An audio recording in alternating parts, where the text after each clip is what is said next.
L'image du samouraï a depuis longtemps dépassé le simple cadre d'une caste guerrière historique pour devenir un archétype bien plus vaste, une icône intemporelle. Au fil des siècles, ces combattants se sont érigés en véritables archétypes, cristallisant les traits fondamentaux de l'âme japonaise. Une loyauté indéfectible, une bravoure inébranlable, une discipline de fer et, paradoxalement, un sens aigu de l'esthétisme. La simple évocation du mot « samouraï » fait surgir dans notre esprit un kaléidoscope d'images saisissantes, de l'art martial ciselé jusqu'à la perfection et de l'ascétisme des doctrines philosophiques jusqu'à la beauté austère et fonctionnelle des armures et des lames. Ayant émergé sur la scène de l'histoire il y a plus d'1 millier d'années, ces guerriers ont, durant des siècles, été les principaux architectes du destin de leur pays. Ils furent non seulement des combattants, mais aussi des administrateurs avertis, des diplomates aguerris, des précepteurs pour la jeune génération et les initiateurs de courants philosophiques profonds. À travers les tourments des guerres intestines, les méandres des intrigues de cour et les crises d'État profondes, ils se sont progressivement métamorphosés en une élite dirigeante qui a tenu les rênes du pouvoir jusqu'au XIXe siècle. Cependant, leur autorité ne reposait pas uniquement sur la force des armes. Le fondement de leur existence était un code éthique et des idéaux non écrits qui régissaient chacune de leurs actions. La voie du guerrier était avant tout un chemin d'honneur, de dignité, de fidélité à son Seigneur et, in fine, de sacrifice de soi consenti. Aujourd'hui encore, le phénomène des samouraïs ne cesse de fasciner les esprits des chercheurs, des cinéastes et des penseurs. Pour les historiens, leur héritage représente une clé essentielle pour comprendre l'évolution complexe de la société et de la culture japonaise. Les philosophes puisent dans leur code matière à réflexion sur les catégories intemporelles du devoir, de l'honneur et de la nature même de la mort. Les artistes, quant à eux, trouvent dans leur destin dramatique une source intarissable de récits. Grâce à cet intérêt aux multiples facettes, le monde dispose aujourd'hui d'une connaissance des samouraïs bien au-delà des seuls faits arides de victoires et de défaites militaires. La culture samouraï est un univers à part entière, tissé de paradoxes, où des traditions austères et un symbolisme profond côtoient une alliance saisissante entre une brutalité mortelle et un sens aigu de l'élégance. Nous explorerons ici l'intégralité de la trajectoire de cette caste, des premières batailles qui ont forgé leur esprit jusqu'à l'ère de leur déclin, lorsqu'ils furent contraints de céder la place à une ère nouvelle. Nous nous plongerons dans les événements historiques qui firent des samouraïs la force motrice ayant, des siècles durant, déterminé le cours du développement du Japon. Nous étudierons leur philosophie, leur quotidien, leurs principes moraux et tenterons de comprendre pourquoi, même après leur disparition, ils demeurent pour les Japonais un symbole éternel de vaillance. L'époque des samouraïs prend ses racines durant l'ère Heian, une période s'étendant de la fin du 8e au 12e siècle. Cette ère est à juste titre considérée comme l'âge d'or de la culture japonaise classique. La capitale du pays, la cité de Heian-kyo, que nous connaissons aujourd'hui sous le nom de Kyoto, devint le centre d'une vie aristocratique raffinée. C'est là que s'épanouirent la littérature élégante, la poésie, la peinture et l'art de la calligraphie. La cour impériale et la haute noblesse se délectaient de divertissements raffinés et de pratiques artistiques entièrement absorbées par des questions esthétiques et culturelles. Toutefois, tandis que l'élite de la capitale se dévouait aux arts, la gestion concrète des vastes territoires et leur protection incombaient de plus en plus à la noblesse provinciale.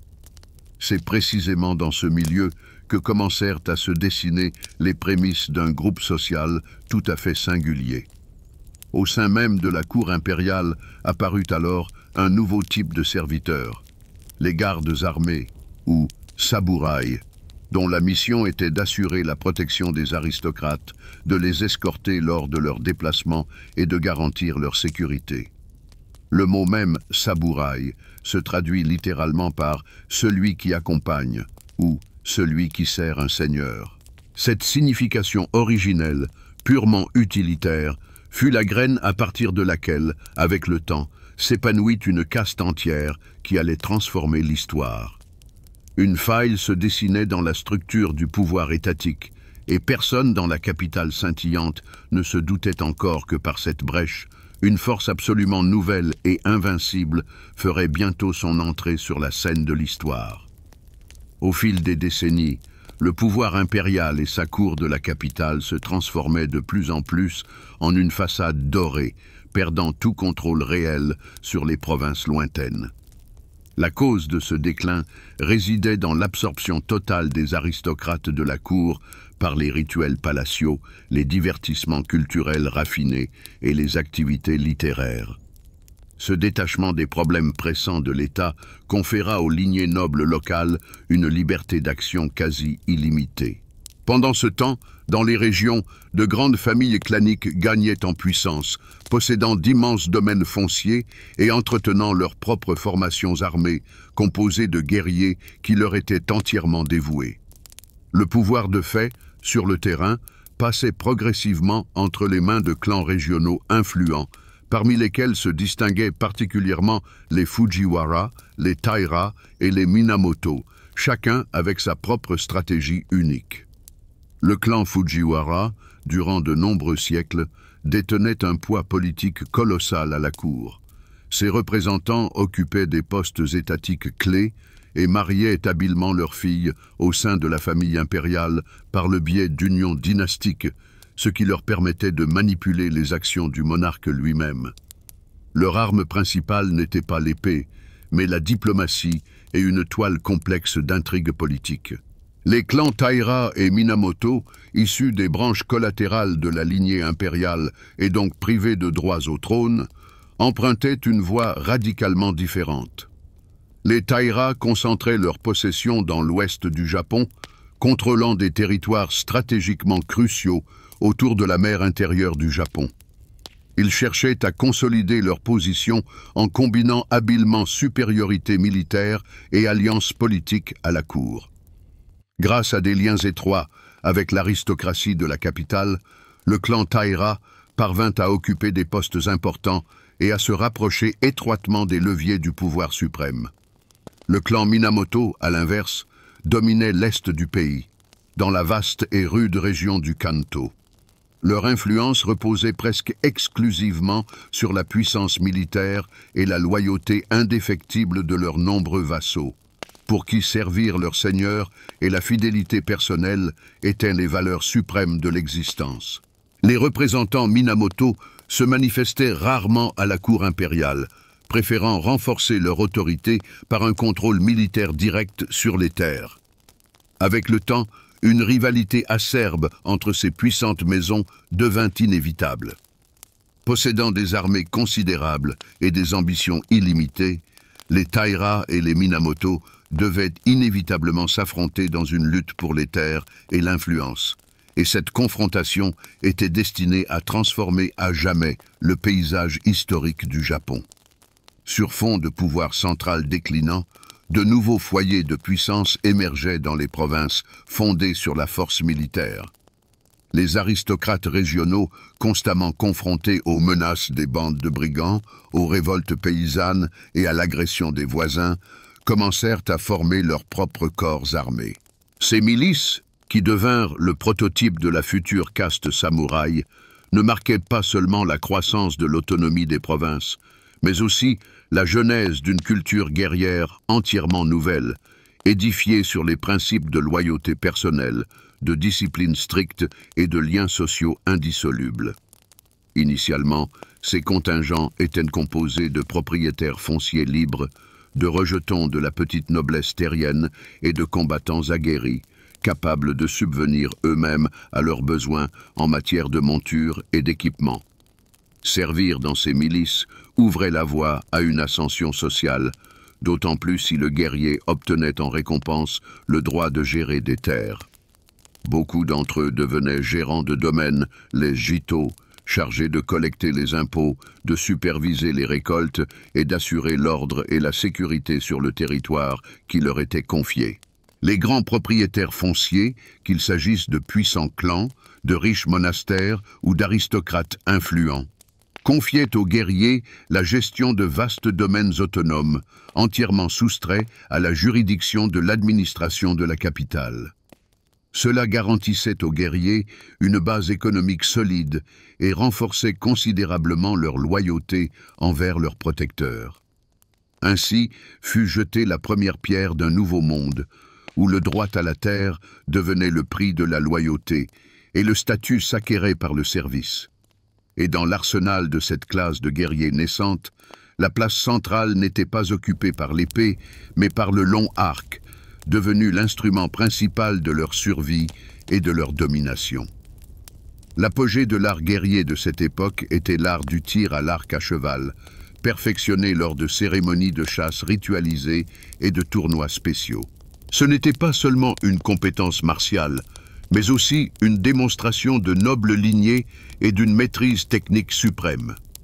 La maîtrise impeccable de l'arc servait de signe distinctif de l'élite, tandis que l'épée, bien qu'étant une partie intégrante de l'équipement, était perçue davantage comme l'arme du dernier recours, un symbole de bravoure personnelle et de résolution inébranlable au corps à corps. Progressivement, des styles particuliers de port et d'ornementation des armes se développèrent, témoignant éloquemment de l'appartenance du guerrier à un lignage noble spécifique et à ses traditions locales. À mesure que les clans locaux gagnaient en puissance, le service personnel au sein des milices se transformait en une affaire héréditaire. Le lien unissant le guerrier à son suzerain était scellé par un serment de loyauté et reposait sur un système d'obligations mutuelles. Le seigneur agissait comme le protecteur des intérêts de ses vassaux, leur octroyant terres, privilèges, titres et le droit d'agir en son nom. Le vassal, en retour, était tenu de maintenir l'ordre sur les territoires qui lui étaient confiés, de participer sans discussion aux campagnes militaires et de protéger les domaines ancestraux de son protecteur. Ces liens revêtaient un caractère profondément personnel, presque familial, et reposaient sur la confiance, des années de service commun et une réputation mutuelle. C'est précisément durant cette période que furent posées les bases mêmes qui constitueraient plus tard l'ossature de tout le système féodal du Japon. Le changement de priorité au sein de l'aristocratie se refléta inévitablement sur le paysage culturel. Si auparavant le respect public était gagné par ceux qui excellaient dans les domaines de la littérature, de la musique ou de la grâce des manières, désormais, une autorité incontestable était conférée à ceux qui savaient maintenir d'une main de fer les frontières de leur domaine, former des guerriers loyaux et les commander efficacement sur le champ de bataille. Dans les provinces s'affirmait une nouvelle élite, l'aristocratie de l'épée, dont l'influence n'était pas héritée par droit de naissance, mais conquise grâce à la force personnelle, à l'art martial et à des talents d'organisation hors pair. Le guerrier de cette époque était une figure aux multiples facettes. Non seulement il combattait, mais il veillait également à l'état des champs, assurait la collecte ponctuelle des impôts, maintenait l'ordre dans les villages et tranchait les litiges entre les paysans. Il devait savoir négocier, donner des ordres clairs, rendre la justice et prononcer des peines. Ainsi, le premier samouraï conjuguait en lui les qualités de soldat, d'administrateur et de précepteur. Parallèlement, il détenait un pouvoir quasi illimité sur la vie et la mort de ses subordonnés. Les paysans étaient considérés comme un rouage du mécanisme économique, une force utile mais entièrement soumise, dont on n'attendait rien d'autre que l'obéissance et la soumission. Un samouraï pouvait sévir avec une brutalité implacable contre un paysan pour la moindre incartade, un impôt impayé, un acte de désobéissance ou une simple impudence. Un geste, une parole, même interprétée comme une marque d'irrespect, pouvait devenir un prétexte à une punition expéditive.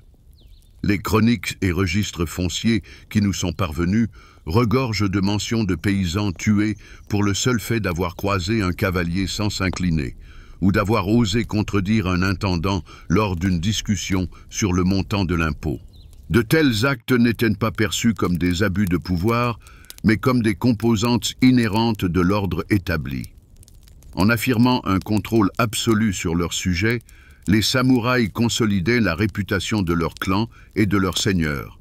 La violence, dans ces circonstances, était un véritable outil de gouvernance.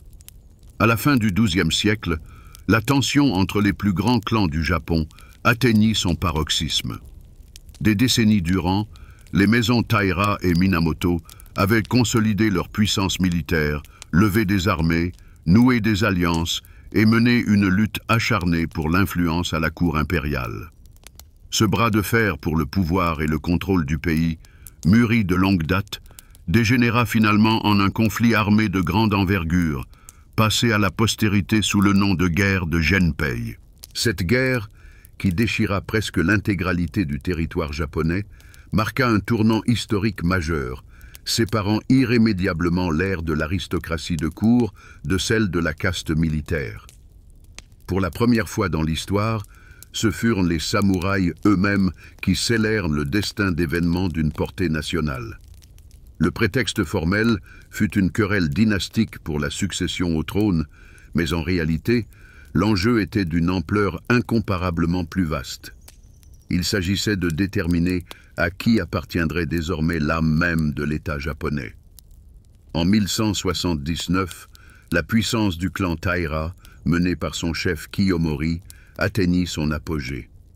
Kiyomori avait réussi à faire monter sur le trône du chrysanthème son propre petit-fils, le jeune Antoku, et, écartant la cour impériale des affaires réelles, il était devenu le véritable dictateur du pays.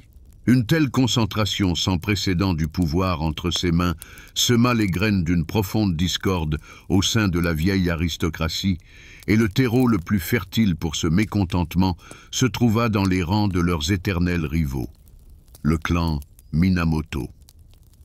Dès le tout début de 1180, le prince Mochihito, s'assurant le soutien de Minamoto Yorimasa, lança un défi ouvert aux usurpateurs, appelant au renversement des Taira afin de restaurer l'ordre légitime au sein de la maison impériale. Cependant, cette première étincelle de résistance fut brutalement et rapidement étouffée. Le prince lui-même tomba au combat lors de la retraite, et son compagnon, Yorimasa, cerné par les forces ennemies dans l'enceinte d'un temple, choisit une autre voie. Il accomplit une mort rituelle, se perforant l'abdomen de sa lame selon l'antique code du guerrier. Cet acte de sacrifice de soi entra à jamais dans les annales de l'histoire japonaise comme le premier exemple documenté de seppuku, le choix délibéré d'un guerrier préférant une mort honorable à une capture humiliante. Bien que la première rébellion se soit enlisée, elle fut l'étincelle qui alluma la flamme d'une guerre civile à grande échelle. Le flambeau de la lutte fut repris par Minamoto Yoritomo, un représentant de la branche cadette du clan, qui se trouvait jusqu'alors en exil dans la lointaine province d'Izu. C'est là qu'il commença à poser méthodiquement les fondations d'une future revanche. Des partisans loyaux se rallièrent autour de lui, les premiers corps d'armée se formèrent et les contours d'un système administratif alternatif prirent forme. Les provinces orientales du pays lui firent allégeance l'une après l'autre. Ses rangs se grossirent aussi bien des anciens vassaux de son père que de nouvelles forces, de puissants monastères bouddhistes et des propriétaires terriens indépendants, tous refusant de se soumettre à la dictature des Taira. La petite localité de Kamakura devint ainsi le cœur de la résistance et le berceau du futur shogunat. Puis, l'incendie de la guerre ravagea l'intégralité du pays de Yamato, des plaines côtières de la mer intérieure du Japon aux cols montagneux enneigés du nord. Les batailles furent menées avec une férocité sans précédent, laissant derrière elles les ruines de florissantes cités et des milliers de morts des deux côtés. Rapidement, le jeune frère de Yoritomo, Minamoto Yoshitsune, se hissa sur le devant de la scène militaire, son génie stratégique hors du commun et sa bravoure personnelle devenant légendaire. En 1184, il remporta l'une des plus éclatantes victoires du conflit lors de la bataille d'Ichinotani. Son armée réalisa une manœuvre audacieuse et inimaginable, s'abattant sur le camp fortifié des Taira depuis des pentes montagneuses jugées inaccessibles. Cette attaque surprise par l'arrière eut un effet dévastateur. Les troupes Taira furent paralysées, leurs rangs se dispersèrent, et une fuite panique s'ensuivit, au cours de laquelle une grande partie de leur commandement périt. Un an plus tard, éclata la bataille qui allait sceller le sort de toute la guerre, la grandiose bataille navale de Danura. C'est là, dans les détroits de la mer intérieure, que les Taira concentrèrent leurs dernières forces, misant sur la supériorité de leur flotte et détenant le principal atout, la personne sacrée de l'empereur Antoku. Cependant, Yoshitsune fit de nouveau preuve de son génie tactique, réussissant en plein combat à faire passer l'une des flottes alliées aux Taira de son côté, semant ainsi le chaos dans les rangs de l'ennemi. Au milieu de la journée, l'issue de la bataille devint évidente. Comprenant que tout était perdu, de nombreuses dames nobles du clan Taira, fidèles à la conception samouraï de l'honneur, se jetèrent une à une dans les vagues glacées, préférant la mort à la honte. C'est dans ce même abîme que trouva la mort l'empereur Antoku, âgé de 8 ans. Avec lui coulèrent aussi les 3 insignes sacrés, le miroir, l'épée et le pendentif en jade, qui, selon la mythologie, avaient été offerts par la déesse solaire Amaterasu et servaient de confirmation visible du droit divin au trône pour chaque nouveau souverain. Leur perte fut perçue par les contemporains non seulement comme une tragédie dynastique, mais comme une rupture de l'harmonie cosmique elle-même, une déchirure du lien sacré entre le monde céleste et le monde terrestre. Après la victoire finale de 1185, le pays gisait en ruine, mais sur les cendres de l'ancien monde commençaient déjà à se dessiner les contours d'un nouvel ordre. Bien que la cour impériale de Kyoto continuât d'exister formellement, préservant ses rituels fastueux et ses anciens titres, le véritable épicentre du pouvoir se déplaça vers l'est, au quartier général militaire de Minamoto Yoritomo à Kamakura. C'est de là que commença à se bâtir un système de gouvernance radicalement différent, ne s'appuyant plus sur l'élégance des vieilles lignées, mais sur une volonté de fer et la puissance des armes. Faisant preuve de clairvoyance, Yoritomo ne se précipita pas pour prendre des mesures radicales. Ainsi, sur les décombres de l'ancien monde, il commença à édifier la structure d'un nouveau pouvoir, ignorant encore si ses fondations seraient plus solides que les antiques mandats divins ou bâtis sur le sable mouvant de récentes victoires. Agissant avec perspicacité et prudence, Minamoto Yoritomo ne se hâta pas de démanteler les vieilles structures. Il fit publiquement preuve d'un profond respect envers le trône impérial, maintenant l'apparence des formes traditionnelles de gouvernement, mais derrière cette façade, il tissait pas à pas toutes les ficelles de la gestion réelle entre ses mains. Dès 1185, il obtint le droit de nommer des inspecteurs militaires dans les provinces orientales, et au cours des années suivantes, ses prérogatives s'étendirent à l'ensemble du territoire. C'est ainsi que commença à se former une nouvelle verticale du pouvoir. Yoritomo instaura les postes de gouverneurs militaires, appelés shogundai, et d'intendants fonciers, les jito. Ces charges devinrent héréditaires et chaque nouvelle génération du corps des samouraïs se retrouvait liée par des serments de fidélité personnelle directement au centre militaire de Kamakura. La vieille bureaucratie aristocratique de Kyoto perdait rapidement de son influence, cédant la place à ceux qui avaient acquis confiance et statut non pas à la table du calligraphe, mais sur les champs de bataille. L'empereur restait le chef sacré de l'État. Il continuait d'émettre des rescrits et d'octroyer des rangs de cour, mais désormais, chacun de ces actes nécessitait l'approbation préalable de Kamakura. Les rituels et les cérémonies furent maintenus, mais leur valeur sacrée fut subordonnée à la froide logique de l'efficacité pratique. Yoritomo était parfaitement conscient que la véritable solidité du pouvoir ne résidait pas dans la splendeur extérieure, mais dans un ordre strict, une obéissance inconditionnelle et une responsabilité personnelle.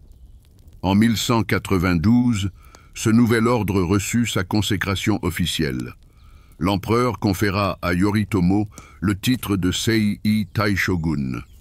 Cette dignité, qui se traduisait littéralement par « grand général pacificateur des barbares », était auparavant réservée aux chefs militaires partis en campagne contre les tribus Ainus aux frontières septentrionales.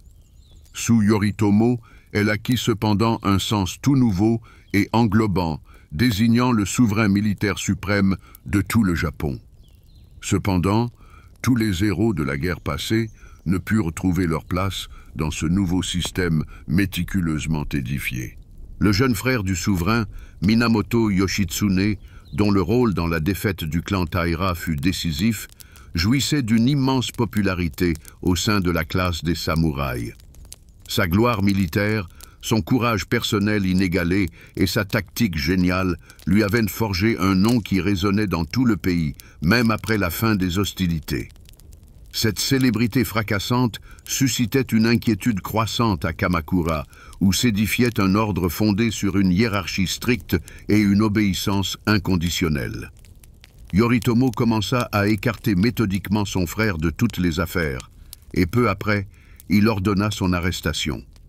Yoshitsune fut contraint de fuir la capitale vers le nord, à Hiraizumi, où il trouva refuge auprès du chef du puissant clan Fujiwara.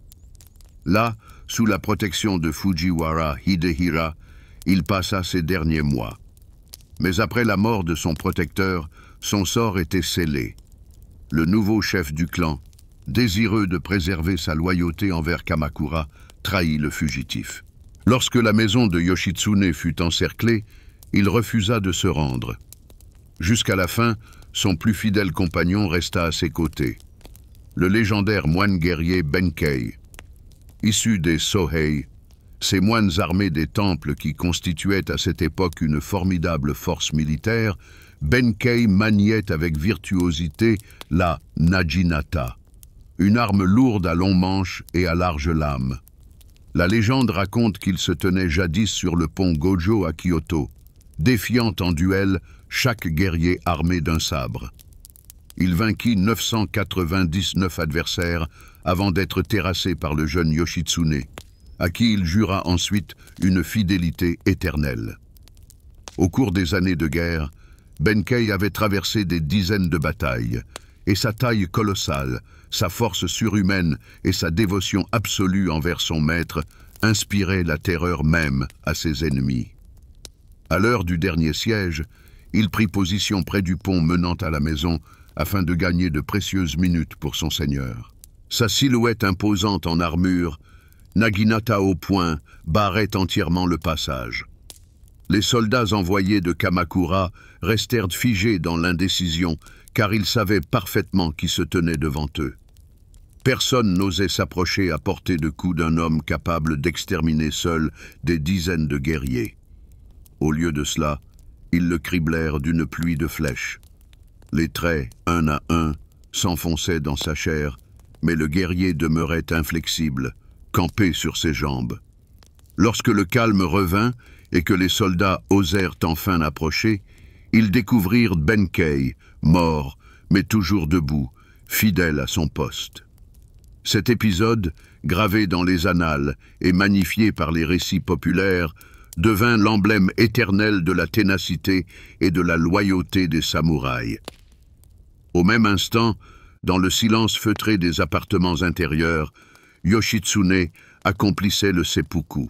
Sa mort tragique ne fut pas consignée dans les registres officiels de Kamakura, mais son nom, lui, demeura à jamais gravé dans la mémoire du peuple.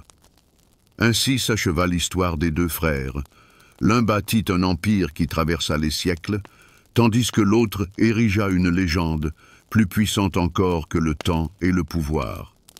Ainsi prit fin sa destinée terrestre, mais son nom rejoignit le panthéon des héros immortels du Japon, celui d'un général pour qui l'honneur martial primait sur le pouvoir et la vie elle-même. Son image tragique fut immortalisée dans le théâtre No, dans les épopées héroïques et la poésie la plus raffinée, devenant l'incarnation éternelle d'une bravoure rejetée par le pragmatisme glacial d'un monde nouveau. Pendant ce temps, ce monde nouveau, patiemment édifié par son frère, ne cessait de prendre de l'ampleur. Kamakura, de simple résidence, se muait en un centre névralgique pulsant pour l'ensemble du pays, d'où partaient les décrets vers toutes les provinces, étaient envoyées les nominations, convergeaient les impôts et s'élançaient les contingents guerriers. Le Japon entrait alors dans une ère où l'ensemble du système de gouvernement reposait sur 3 piliers fondamentaux. Une discipline militaire de fer, une loyauté clanique inébranlable et un réseau complexe d'obligations vassaliques. Le rôle du sabre dans l'architecture de l'État devint incontestable, et la voie du guerrier, l'unique chemin vers les sommets du pouvoir. Au milieu du XIIIe siècle, cette puissance militaire japonaise, désormais aguerrie, fit face à une menace d'une nature inédite. Jusqu'alors, tous les conflits étaient internes, opposant des clans sur leur propre sol selon des règles connues et coutumières. Mais une ombre nouvelle, celle d'un adversaire d'une toute autre envergure, surgissait à l'horizon. Sur le continent, l'Empire mongol avait pris une expansion démesurée, assujettissant la Chine, la Corée et une portion considérable de l'Asie du Sud-Est. Son souverain, Kubilai Khan, petit-fils du légendaire Genghis Khan, s'était proclamé empereur de Chine et fondateur de la dynastie Yuan, et ses plans grandioses incluaient la soumission des îles japonaises. La première missive, exigeant la soumission, fut acheminée à Kamakura en l'an 1260. Rédigée dans un chinois d'une grande élégance, elle ne contenait aucune menace directe, mais son message était d'une clarté limpide. Le Japon était invité à reconnaître la suprématie de la puissance mongole. La cour japonaise, incluant l'empereur et le shogunat, préféra répondre à cette exigence par un silence de glace. D'autres missives, portant le même appel, suivirent, mais Kamakura demeura inébranlable dans son mutisme. Du point de vue du Khan mongol, un tel entêtement dans le silence équivalait à un refus audacieux, et il commença à préparer une expédition militaire. La première invasion eut lieu en l'an 1274. La flotte mongole, armée dans les chantiers navals coréens, atteignit les rives des îles Tsushima et Iki, où les détachements d'avant-garde débarqués annihilèrent quasiment les garnisons locales. Là, les samouraïs, dont la tactique reposait sur les duels et l'affirmation de la bravoure individuelle, se heurtèrent pour la première fois à une armée fonctionnant comme un mécanisme unique et parfaitement huilé. Ils firent face à des formations denses, à des volées de flèches massives et à une arme inédite, des bombes d'argile remplies de poudre à canon qui, à l'explosion, semaient le feu et la panique. Dans l'âpre bataille de la baie de Hakata, l'host des samouraïs fut repoussé, mais un typhon qui se leva soudainement dispersa et engloutit une partie considérable de la flotte des envahisseurs, les contraignant à se retirer. Cette invasion fut brève, mais son impact se révéla stupéfiant. Le Japon se trouva pour la première fois confronté à une guerre menée selon des règles absolument étrangères à ses coutumes. En réponse, le shogunat déploya des efforts sans précédent pour renforcer ses défenses. Le long de la baie de Hakata fut érigée une puissante muraille de pierre, s'étendant sur plus de 20 km et atteignant une hauteur de près de 2,50 m, elle-même renforcée par des fossés et des plateformes destinées aux archers. Les clans locaux reçurent l'ordre d'assurer un service de garnison permanent et de former leurs guerriers en tirant les leçons amères des premiers combats. Ainsi commença à s'édifier un système de défense côtière unifié, sans précédent dans l'histoire du pays. La seconde expédition, équipée en l'an 1281, fut d'une ampleur sans commune mesure. Selon les chroniques chinoises, elle regroupait plus de 140 000 hommes et environ 4 000 navires, une armada capable d'écraser toute résistance. Le débarquement débuta sur le même tronçon de côte que la première fois, Mais cette fois, ils étaient attendus. Sur cette étroite bande côtière, le destin de toute une civilisation allait se jouer, et tout l'espoir reposait sur l'acier des lames et l'inébranlable ténacité des esprits, car nul ne pouvait savoir si le vent divin soufflerait une seconde fois. Les fortifications érigées sur le littoral constituèrent le premier obstacle, ralentissant l'avancée des envahisseurs. Cependant, le coup décisif porté au ravitaillement de la flotte mongole ne vint pas des murs, mais des audacieuses incursions nocturnes et des assauts incessants contre les navires. Inférieurs en nombre, les guerriers japonais exploitèrent avec maestria leur connaissance approfondie du terrain, optant pour une guérilla épuisante qui empêchait l'ennemi de s'établir solidement et de progresser à l'intérieur de l'île. Toutefois, le mot de la fin dans cette confrontation revint à la nature elle-même. Un puissant typhon, qui fut plus tard nommé kamikaze ou vent divin, s'abattit sur la flotte d'invasion avec une fureur dévastatrice, anéantissant sa majeure partie. Des milliers de soldats ennemis périrent dans les flots déchaînés, et ceux qui eurent de la chance de survivre furent soit faits prisonniers, soit contraints à une retraite précipitée. Pour les samouraïs, cet événement ne fut pas qu'un signe de salut, mais une preuve éclatante d'une protection divine. Bien que l'invasion ait été contrecarrée, son spectre modifia à jamais l'essence même de la caste guerrière japonaise. La confrontation avec l'armée mongole provoqua un bouleversement sismique dans la conception samouraï de la guerre. L'ancien culte de la bravoure individuelle et du duel loyal, où le guerrier recherchait la gloire personnelle, se révéla impuissant face à une armée étrangère organisée. Il fut remplacé par la prise de conscience de la valeur des actions coordonnées, d'une stratégie défensive réfléchie et d'une riposte collective. Les clans, qui ne s'unissaient auparavant que pour régler des conflits claniques internes, commencèrent désormais à coordonner leurs efforts pour la défense de tout le littoral. L'attention se déplaça sur une discipline rigoureuse, la logistique et l'établissement de positions fortifiées, transformant la guerre d'un ensemble de duels rituels en un système complexe et cohérent. Au cours des années qui suivirent, le Japon vécut dans l'attente tendue d'une troisième vague d'invasion, mais cela ne devait pas se produire.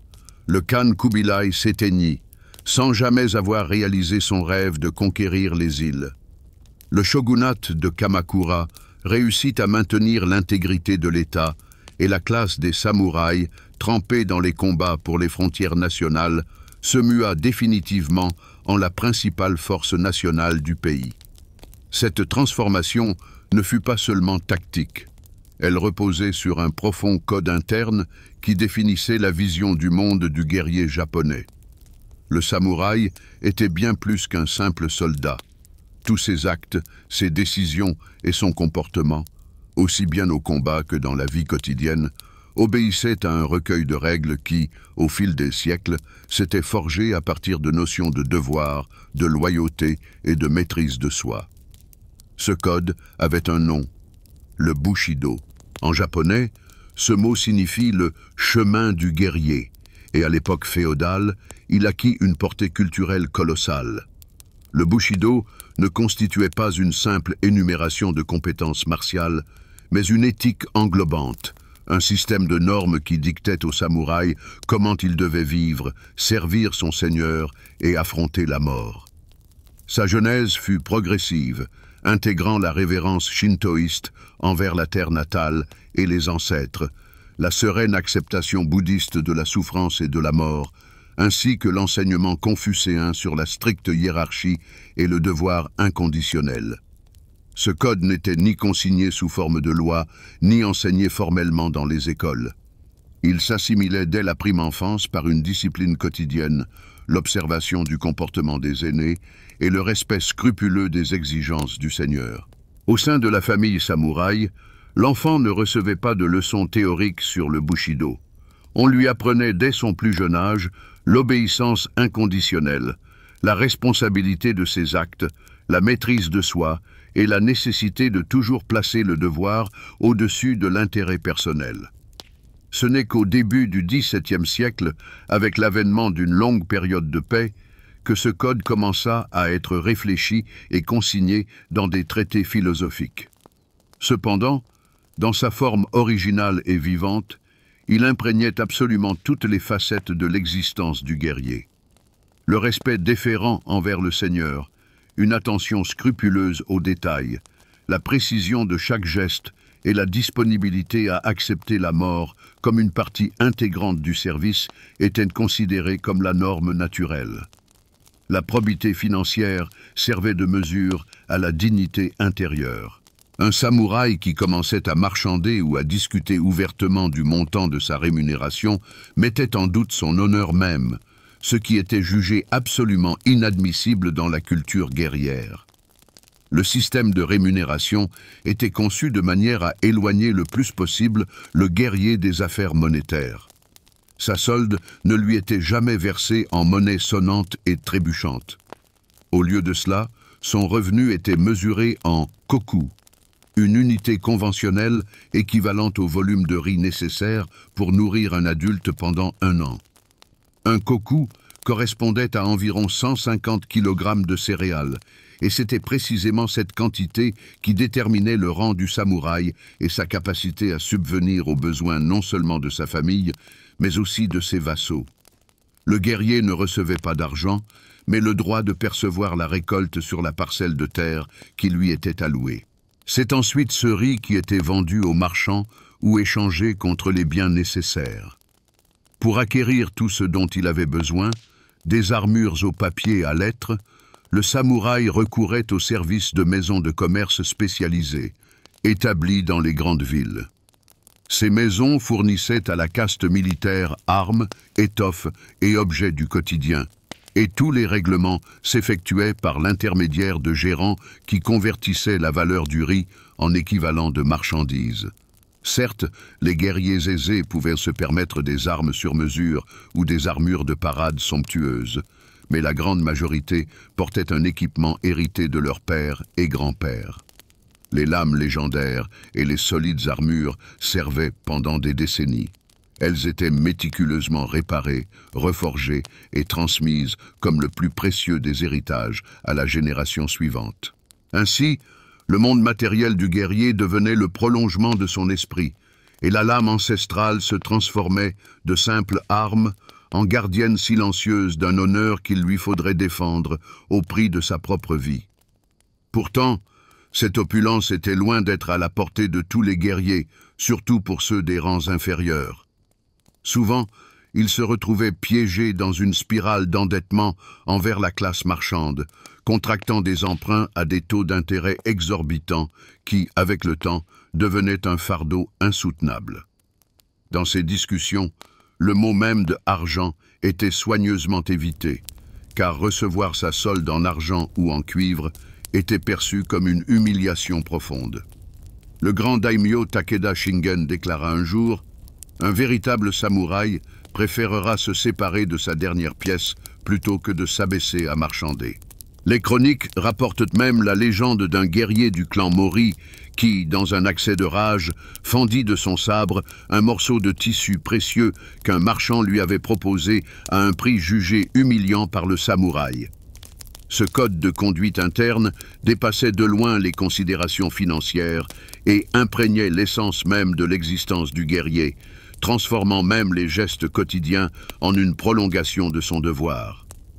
Le légendaire maître d'armes Musashi Miyamoto, dans son livre des 5 anneaux, conseillait « Un guerrier doit entrer dans une pièce comme si un ennemi l'attendait derrière chaque panneau coulissant. » Cette attitude englobante était cultivée dès le plus jeune âge et se manifestait dans les moindres détails. La manière de présenter un objet, de quitter une audience auprès de son seigneur ou de s'asseoir dans le silence en attente d'un ordre. Dans les maisons samouraïs où le service était pris avec la plus grande des gravités, toute négligence ou relâchement était perçue comme une fissure dans le monolithe intérieur du guerrier. Une maîtrise émotionnelle tout aussi cruciale était tenue pour un signe de maturité et de force d'âme. Le célèbre stratège et épéiste Date Masamune enseignait à ses disciples que la colère est une épée qui blesse en premier lieu celui qui la dégaine.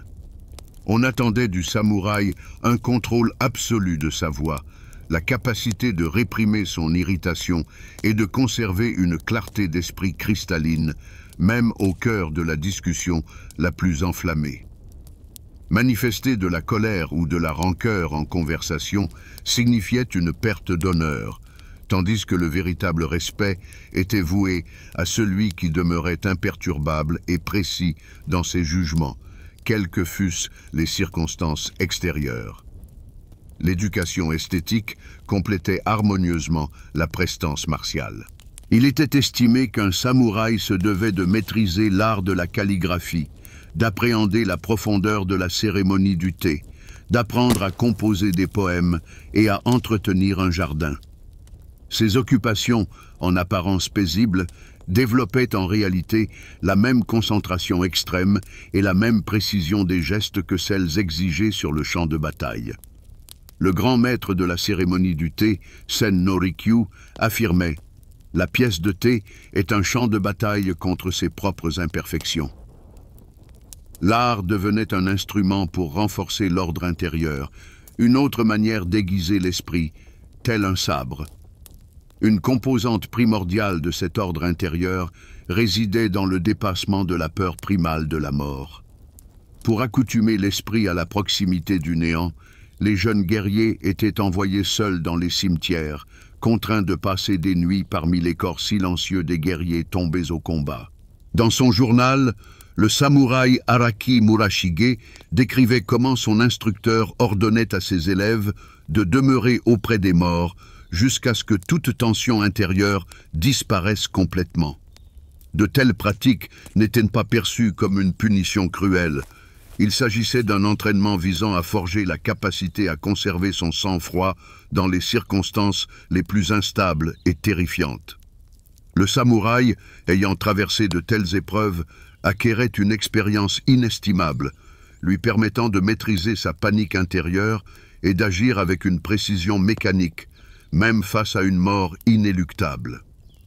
Toute cette préparation forgeait une approche singulière, quasi utilitaire, de la mort, perçue dès le plus jeune âge non comme une tragédie, mais comme une partie intégrante du service. Cette clarté intérieure permettait aux guerriers d'agir sans la moindre hésitation. Lorsqu'un ordre exigeait de lui qu'il aille au combat, il se levait. Lorsque les circonstances réclamaient qu'il se sacrifie pour la cause commune, il s'avançait sans un instant de réflexion. La conscience profonde de la finitude de l'existence conférait à chacun de ses actes une parfaite achevée. Comme l'écrivait l'un des maîtres de cette époque, « Si tu sais que ce jour peut s'achever par la mort, chacune de tes actions sera accomplie jusqu'au bout. » L'histoire des samouraïs regorge de multiples exemples de ce sacrifice conscient. L'un des plus emblématiques est l'exploit de Kusunoki Masashige qui, obéissant à un ordre impérial manifestement suicidaire, combattit jusqu'au dernier souffle dans une bataille vouée à l'échec. Quand l'issue du combat devint inéluctable, il accomplit le seppuku, le suicide rituel, aux côtés de son fils. Son acte devint à jamais un modèle de loyauté absolue et de détermination inébranlable, car il ne se battait pas pour une victoire illusoire, mais pour l'exécution impeccable de son devoir. Une telle fidélité inspirait le respect, même chez les ennemis. Cependant, la voie où l'honneur est estimé bien au-delà de la vie ne laisse presque jamais à l'homme le droit au choix. Là où un autre aurait pu se retirer pour survivre, le samouraï était tenu de rester. Lorsque le monde intérieur du guerrier était confronté à une disgrâce ineffaçable, une défaite écrasante ou l'incapacité d'accomplir son devoir, une seule issue lui était offerte, la mort. Mais il ne s'agissait pas d'une fin spontanée dans un accès de désespoir. C'était un rituel, exécuté avec une précision chirurgicale, du premier au dernier mouvement, portant le nom de seppuku. Il représentait l'unique voie par laquelle un samouraï pouvait préserver son honneur, même lorsque tout le reste était irrévocablement perdu. Ce n'était pas un acte de désespoir, mais la plus haute affirmation de l'honneur, revêtue de la forme d'un rituel froid et parfaitement exécuté. C'était un acte de concentration volontaire extrême, qui démontrait avec éloquence que le samouraï restait maître de son destin jusqu'au bout. Il était pratiqué en cas de déshonneur imminent, de défaite écrasante au combat, de désobéissance à un ordre, ou même comme une forme de protestation politique radicale. Certains guerriers franchissaient ce pas sur l'ordre direct de leur seigneur. Dans ce cas, le seppuku devenait une forme d'exécution honorable, permettant de sauvegarder son honneur. D'autres prenaient la décision volontairement, pour éviter une captivité humiliante ou pour exprimer leur désaccord avec une décision de leur daimyo.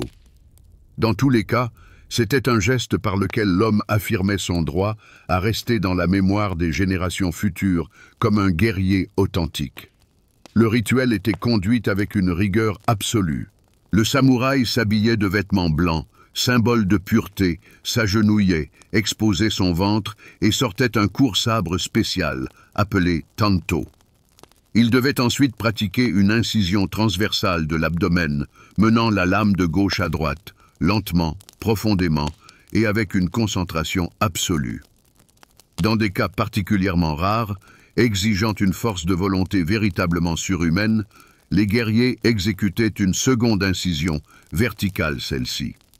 De tels exemples ont été conservés dans les chroniques, et l'un des plus célèbres est le seppuku d'Asakura Narikage, accompli au XVIe siècle.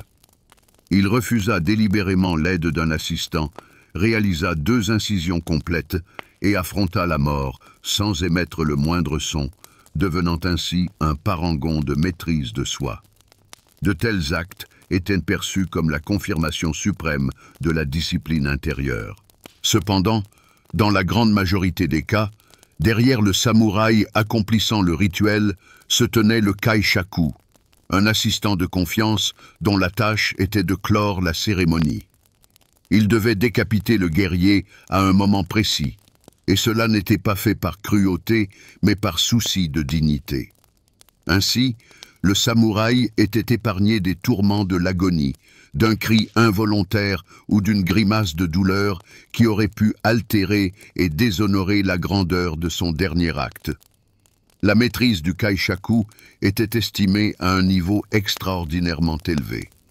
On exigeait de lui qu'il porte le coup avec une telle précision d'orfèvre que la tête ne roule pas au loin, mais reste suspendue à un fin lambeau de peau, se posant délicatement dans les mains jointes, comme pour symboliser l'apaisement de la fin du chemin de vie.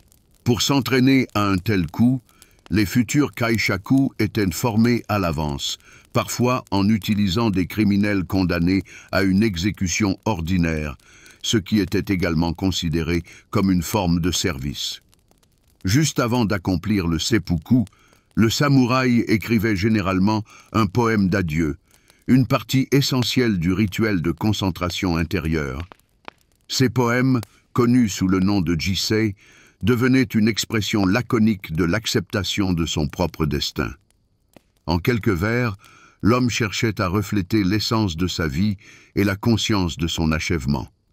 C'étaient habituellement 4 lignes, dénuées de plaintes, de pathétisme ou de mots superflus.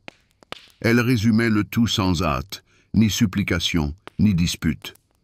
Un de ces poèmes fut laissé avant sa mort par Kusunoki Masashige. Les fleurs de cerisier éclosent, mais leurs pétales ne durent pas longtemps. Moi aussi, tombant, je retourne à la poussière. Il existait également une forme féminine du rituel, appelée jigai. Les femmes des familles samouraïs ne s'ouvraient pas le ventre, mais se tranchaient la gorge.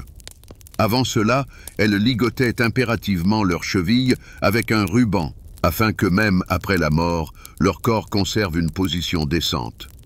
Un couteau spécial pour le jigai, une lame courte et aiguisée, enveloppée dans un tissu, était conservé dans chaque demeure de guerrier, et les femmes en connaissaient l'emplacement. Si la défaite devenait inévitable, si le mari périssait au combat, ou si une menace réelle de capture survenait, Elle l'utilisait avec la même détermination que les hommes. Ce rite n'était pas une obligation pour toutes les femmes, mais était considéré comme un droit et un devoir pour celles qui appartenaient aux familles samouraïs. Dès l'enfance, elles étaient éduquées à la résilience, à la fidélité au clan et à la maîtrise de soi. L'histoire connaît des cas où des mères accomplissaient le jigai avec leurs filles pour les épargner du déshonneur. Ainsi, le droit à une mort digne devenait le dernier bastion de l'honneur, que même l'ennemi le plus puissant ne pouvait leur ravir. Parfois, le destin d'une femme était indissolublement lié à celui de son époux, et elle le suivait lorsque sa lignée s'éteignait. Dans d'autres cas, quand tout était terminé, il ne lui restait que la solitude, car sa présence ultérieure en ce monde perdait tout sens. Cependant, pour saisir l'essence de la voie du samouraï, il est impératif de considérer ce que le guerrier portait toujours avec lui. Ses paroles, ses manières et son comportement étaient importants, mais c'est bien l'armure et les armes qui devenaient l'incarnation visible de son esprit. À travers l'arme qu'il choisissait, toute son histoire se révélait. Comment il menait le combat, comment il accomplissait son devoir et comment il affrontait la mort. Le katana, épée légendaire, a depuis longtemps dépassé le statut de simple arme pour devenir le symbole principal de la caste samouraï. Il n'était pas seulement une lame, mais un système philosophique complet, où s'entremêlaient les notions d'honneur, une discipline des plus strictes, un rituel complexe et un respect profond. Le processus de création du katana représentait un véritable art sacré. Chaque lame prenait vie à partir d'un acier unique, connu sous le nom de tamahagan. Le forgeron l'obtenait à l'issue d'un processus long et laborieux de fusion répétée de sable riche en fer dans un four dédié. Le lingot ainsi obtenu était ensuite purifié à maintes reprises, plié en couches et martelé inlassablement. Les grands maîtres pouvaient répéter ce cycle des dizaines de fois, jusqu'à ce que la structure du métal acquiert une unité saisissante de densité, de résilience et de vie intérieure. En fin de compte, il en résultait une lame avec un tranchant incroyablement dur et un cœur plus ductile et souple. Une telle conception lui permettait non seulement de trancher avec une perfection inégalée, mais aussi d'absorber l'énergie des chocs, en se courbant sans jamais se briser. La longueur standard de la lame d'un katana oscillait généralement entre 60 et 80 cm. Toutefois, selon l'école et les préférences de chaque maître, elle pouvait être légèrement plus courte ou plus longue, afficher une courbure variable et un équilibre unique. Le poids de l'épée était calculé avec une précision d'orfèvre, afin de permettre de porter un coup fulgurant dans le même mouvement que celui où la lame était dégainée de son fourreau. La valeur d'un katana était telle qu'il surpassait souvent en prix tout le reste de l'équipement d'un guerrier. Une lame d'une facture exceptionnelle pouvait équivaloir au prix de plusieurs hectares de rizières fertiles, et elle était jalousement gardée comme le plus grand des trésors. Malgré l'élégance de ses formes et les détails richement ornementés de sa poignée et de son fourreau, le katana était avant tout conçu comme un instrument de combat mortel. Sa courbure caractéristique, son aiguisage unilatéral et son équilibre parfait étaient subordonnés à un seul objectif: atteindre une vitesse, une précision et une puissance destructrice maximale en mouvement. Le coup le plus efficace était porté au moment même où la lame sortait du fourreau, un geste baptisé Katsutoji, une fusion idéale de défense, de déplacement et d'attaque en un mouvement insaisissable. Le samouraï apprenait à porter son épée selon un angle précis, de sorte qu'un seul pas lui permette de la dégainer, de frapper sa cible et de revenir en position de combat. Parfois, l'issue du duel tout entier se jouait précisément dans cette unique action. La manipulation de l'épée était régie par une étiquette des plus strictes. Il était formellement interdit de poser le katana, la lame tournée vers l'extérieur, ou de le remettre à quiconque d'une seule main. Lors de la transmission de l'épée, il fallait d'abord la retirer de sa ceinture, la tourner vers soi, lame pointée vers le porteur, en signe d'absence d'intentions hostiles, et seulement après la tendre à son interlocuteur des deux mains. Ce rituel témoignait d'une pleine conscience de la responsabilité de l'arme. Même dans un cadre domestique paisible, chaque geste lié à l'épée faisait partie intégrante d'un code interne. À la maison, le katana reposait toujours sur un support spécial, la lame orientée vers son propriétaire, symbolisant ainsi son entière responsabilité à son égard. La lame recevait impérativement un nom, car elle n'était pas considérée comme un simple objet, mais comme une fidèle compagne et le prolongement de l'âme du guerrier. La perte de l'épée était équivalente à la perte de l'honneur. Les katanas se transmettaient de génération en génération comme des reliques familiales. On les conservait précieusement dans des coffrets dédiés, on les essuyait avec du papier de riz d'une finesse extrême et on les graissait à l'huile de clous de girofle.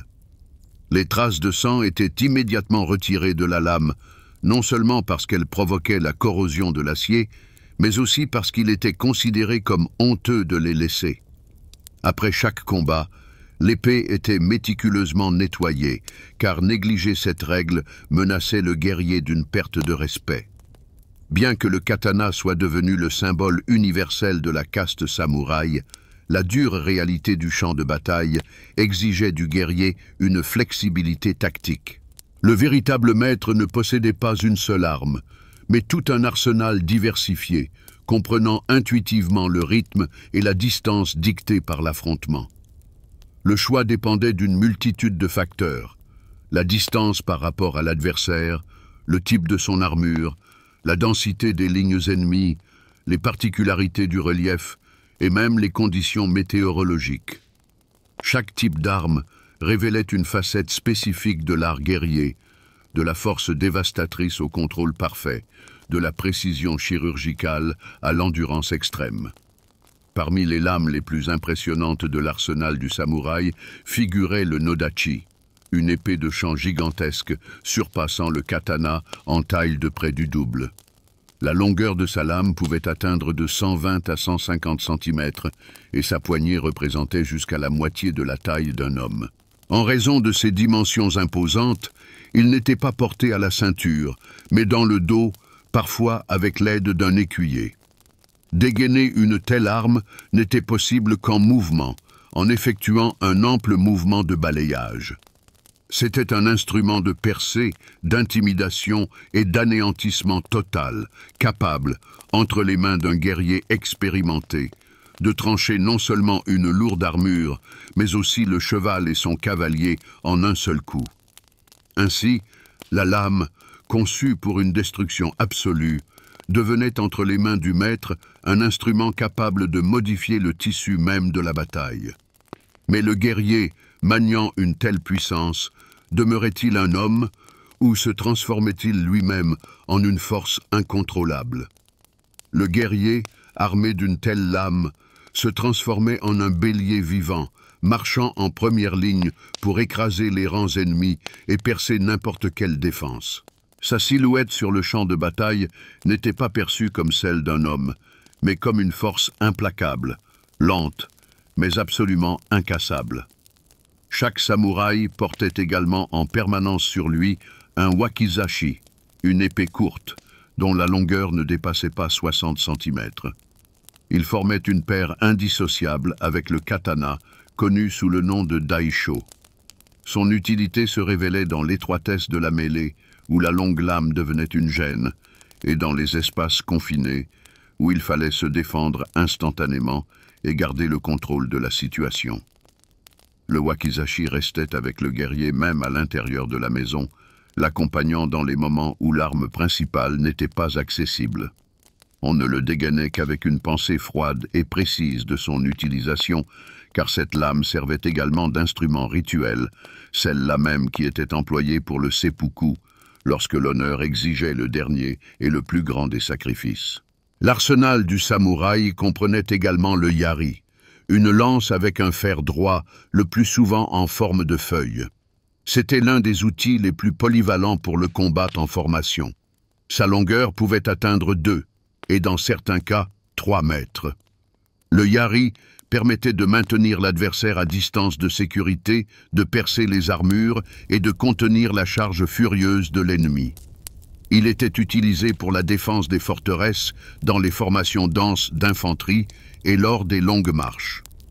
De nombreux clans mettaient l'accent sur l'entraînement au combat à la lance, le considérant comme la technique la plus massive, la plus rythmique et la plus ordonnée.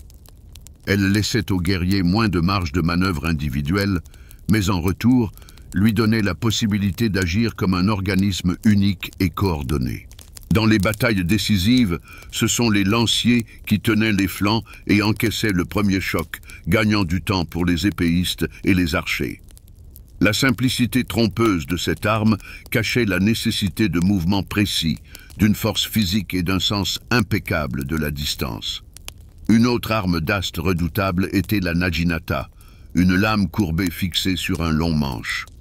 L'art du maniement de la naginata était particulièrement réputé chez les femmes des familles samouraïs, qui étaient entraînées dès leur jeunesse à la défense des domaines familiaux.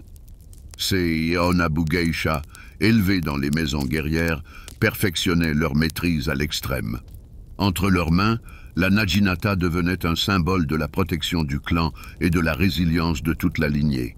C'était une arme de dissuasion, la dernière ligne de défense. Une femme armée d'une naginata rencontrait l'ennemi au seuil de sa maison. Ses larges coups, tranchants, étaient capables de renverser et de fendre l'armure.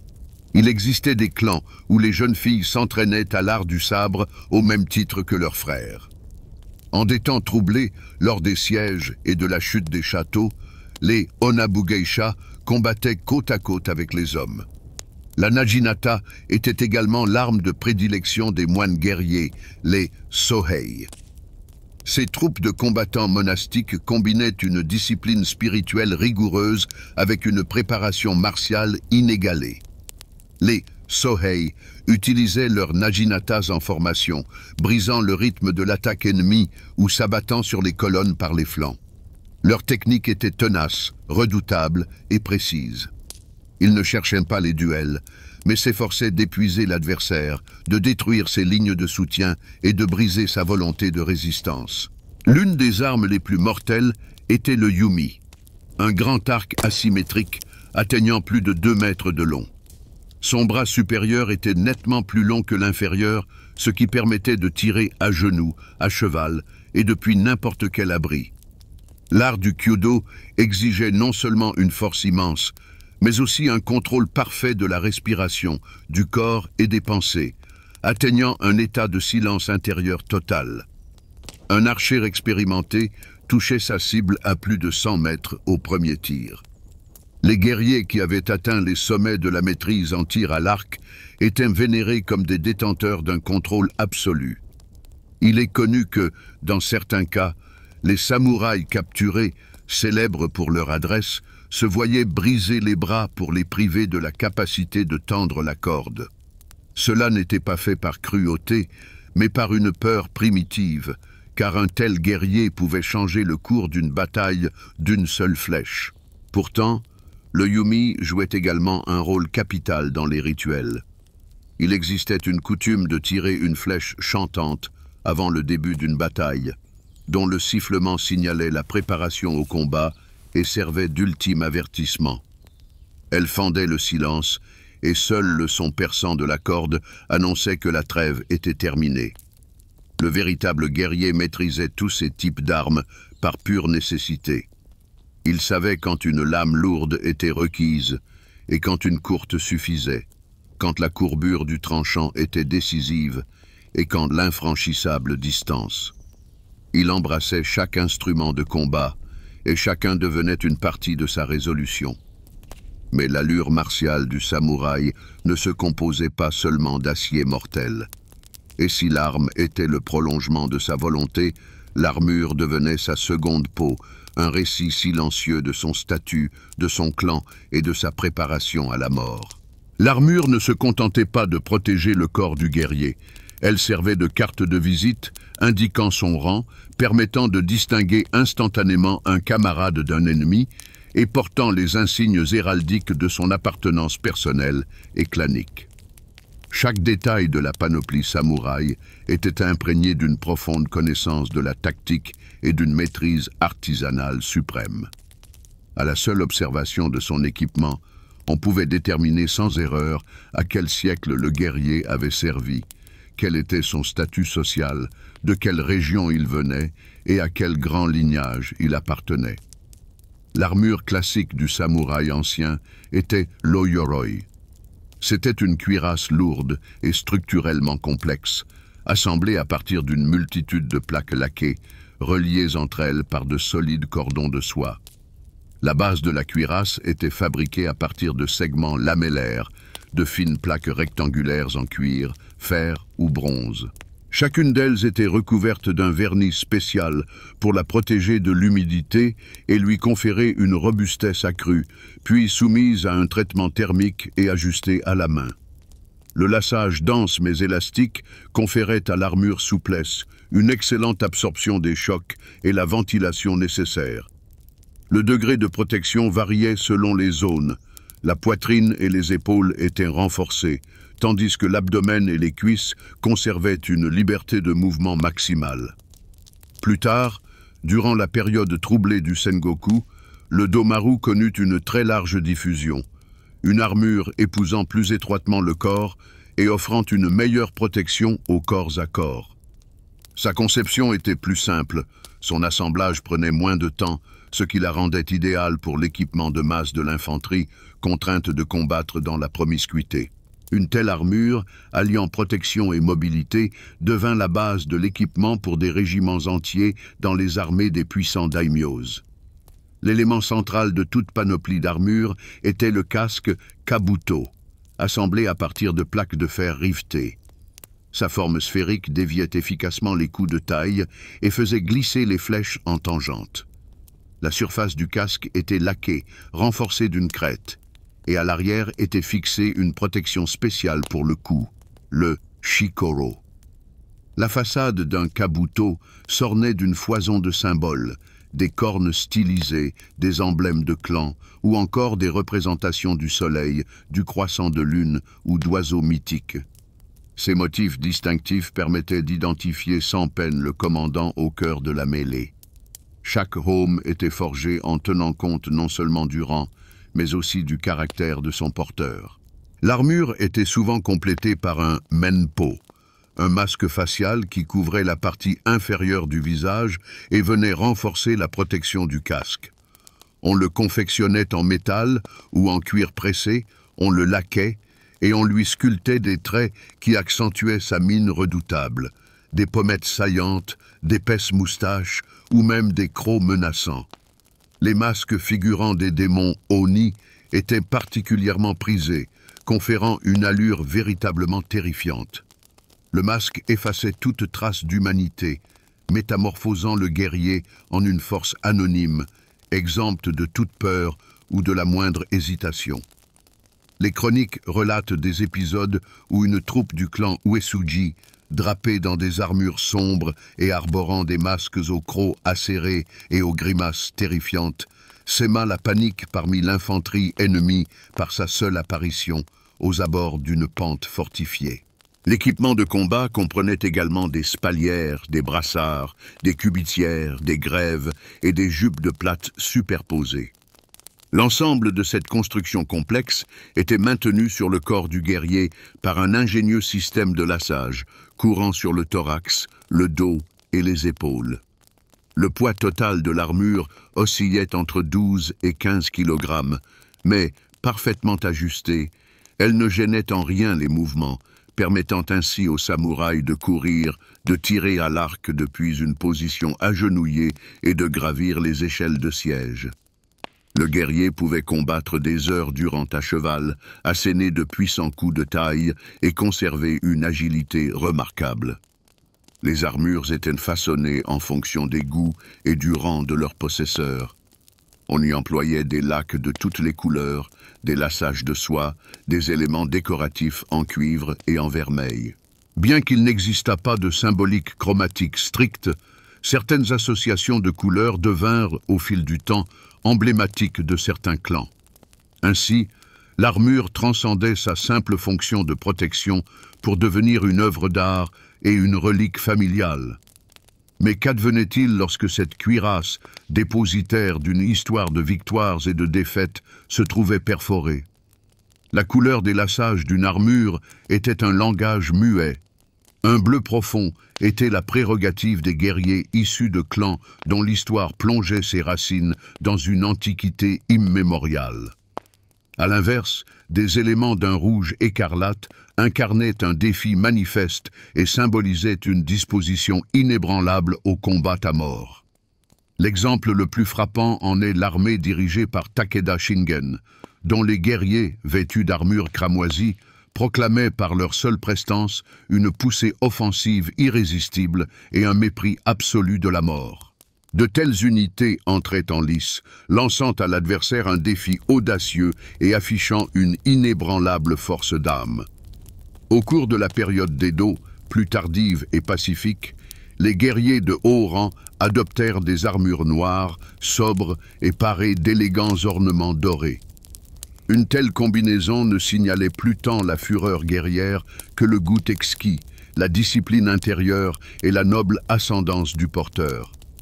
La création de cette protection sophistiquée relevait d'un art jalousement gardé et transmis de génération en génération au sein des familles de maîtres armuriers. Les plus éminents d'entre eux concevaient d'authentiques chefs-d'œuvre qui servaient fidèlement pendant des décennies, se muant en reliques familiales transmises de père en fils. Sur la face interne du plastron, on apposait souvent des marques secrètes, le nom du guerrier pour qui l'armure était destinée, la date précise de sa fabrication et parfois une brève formule de serment de loyauté personnelle ou le nom du seigneur du samouraï. Ces inscriptions, dérobées au regard profane, se muaient en une chronique vivante du service rendu, tissant un lien indissoluble entre les générations d'une même lignée. Certains samouraïs y ajoutaient, au fil du temps, les noms de camarades tombés au combat ou des titres de batailles épiques auxquelles ils avaient pris part, transformant ainsi l'armure en un véritable mémorial. Avant chaque affrontement, la préparation de l'équipement devenait un rituel immuable. On le nettoyait scrupuleusement, on le polissait jusqu'à le faire étinceler, et l'on retendait avec minutie tous les lassages. Les maîtres armuriers restauraient les lacs abîmés, tandis que les plaques métalliques étaient inspectées à la recherche de la moindre fissure ou écaille. L'armure ne reflétait donc pas simplement la richesse ou le statut. Elle était l'incarnation matérielle de l'ordre qui régissait les pensées et les actions du guerrier. L'aspect impeccable de l'armure témoignait de sa prestance et de sa dévotion profonde au devoir, permettant de juger l'homme et l'honneur de tout son clan. En temps de paix, l'armure occupait une place de choix dans la demeure, où elle était précieusement conservée sur un support en bois spécialement conçu et considérée comme une part indissociable de l'histoire familiale. Elle était exposée à la vue de tous lors de cérémonies importantes, telles que le changement de chef de famille ou les rites funéraires. Dans la culture martiale des samouraïs, les écoles d'arts martiaux, ou dajo, jouaient un rôle aussi fondamental que les temples dans la vie religieuse. Le chemin du guerrier débutait dès l'âge de 6 ou 7 ans et se poursuivait jusqu'au crépuscule de sa vie. Les clans influents fondaient leur propre centre d'enseignement privé, où les arcanes de l'art martial se transmettaient de maître à élève sur des générations. Le programme d'apprentissage ne se limitait pas au perfectionnement des techniques de combat, mais englobait également l'inculcation d'une hiérarchie stricte, la formation d'un sens du devoir inébranlable et une attitude respectueuse envers les armes. Les plus prestigieux de ces centres étaient situés dans les résidences de Kamakura, de Kyoto et plus tard d'Edo. Certains dajo étaient rattachés à des temples, tandis que d'autres se trouvaient directement au sein des châteaux de puissants seigneurs de guerre. Dans plusieurs provinces, ces écoles bénéficiaient du soutien direct du shogunat, obtenant ainsi le droit officiel d'enseigner. Au début de l'ère Kamakura, le système de formation des guerriers s'était entièrement structuré et avait acquis une organisation claire, englobant l'art du maniement du sabre, le tir à l'arc, l'équitation et les techniques de combat à main nue. Chacune de ces disciplines était maîtrisée à travers une triade démonstration, répétition, application. Le maître montrait en silence la forme idéale du mouvement, et l'élève était tenu de la reproduire avec une exactitude absolue. Toute erreur était corrigée par un simple geste silencieux ou un léger contact. Chaque pas, chaque posture et chaque mouvement devenait une partie d'un rituel unifié qui modelait non seulement le corps, mais aussi le caractère même du guerrier. Au milieu du XVIe siècle, des dynasties officielles d'instructeurs commencèrent à émerger, pour qui la transmission de l'art martial de père en fils devint une œuvre de vie. L'école Shinkage-ryu, fondée par le légendaire Yagyu Muneyoshi, s'imposa comme l'une des traditions les plus influentes. Son enseignement fut largement façonné par l'influence de Kamizumi Nobutsuna, un maître renommé de l'ancienne école qui enseignait dans les districts militaires du centre du Japon. Après l'unification du pays par Tokugawa, le fils du fondateur de l'école, Munenori, fut appelé à la cour et reçut la très haute fonction de précepteur personnel du shogun lui-même.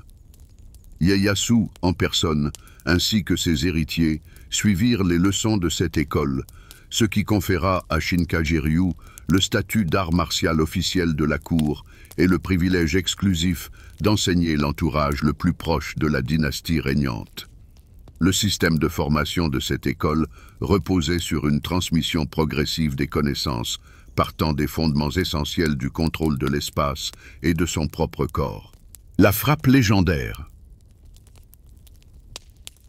Katotsu, dont le nom peut se traduire par « l'épée qui donne la vie », n'était étudié qu'après la maîtrise complète des techniques d'équilibre, des postures de combat et de l'art d'observer l'adversaire.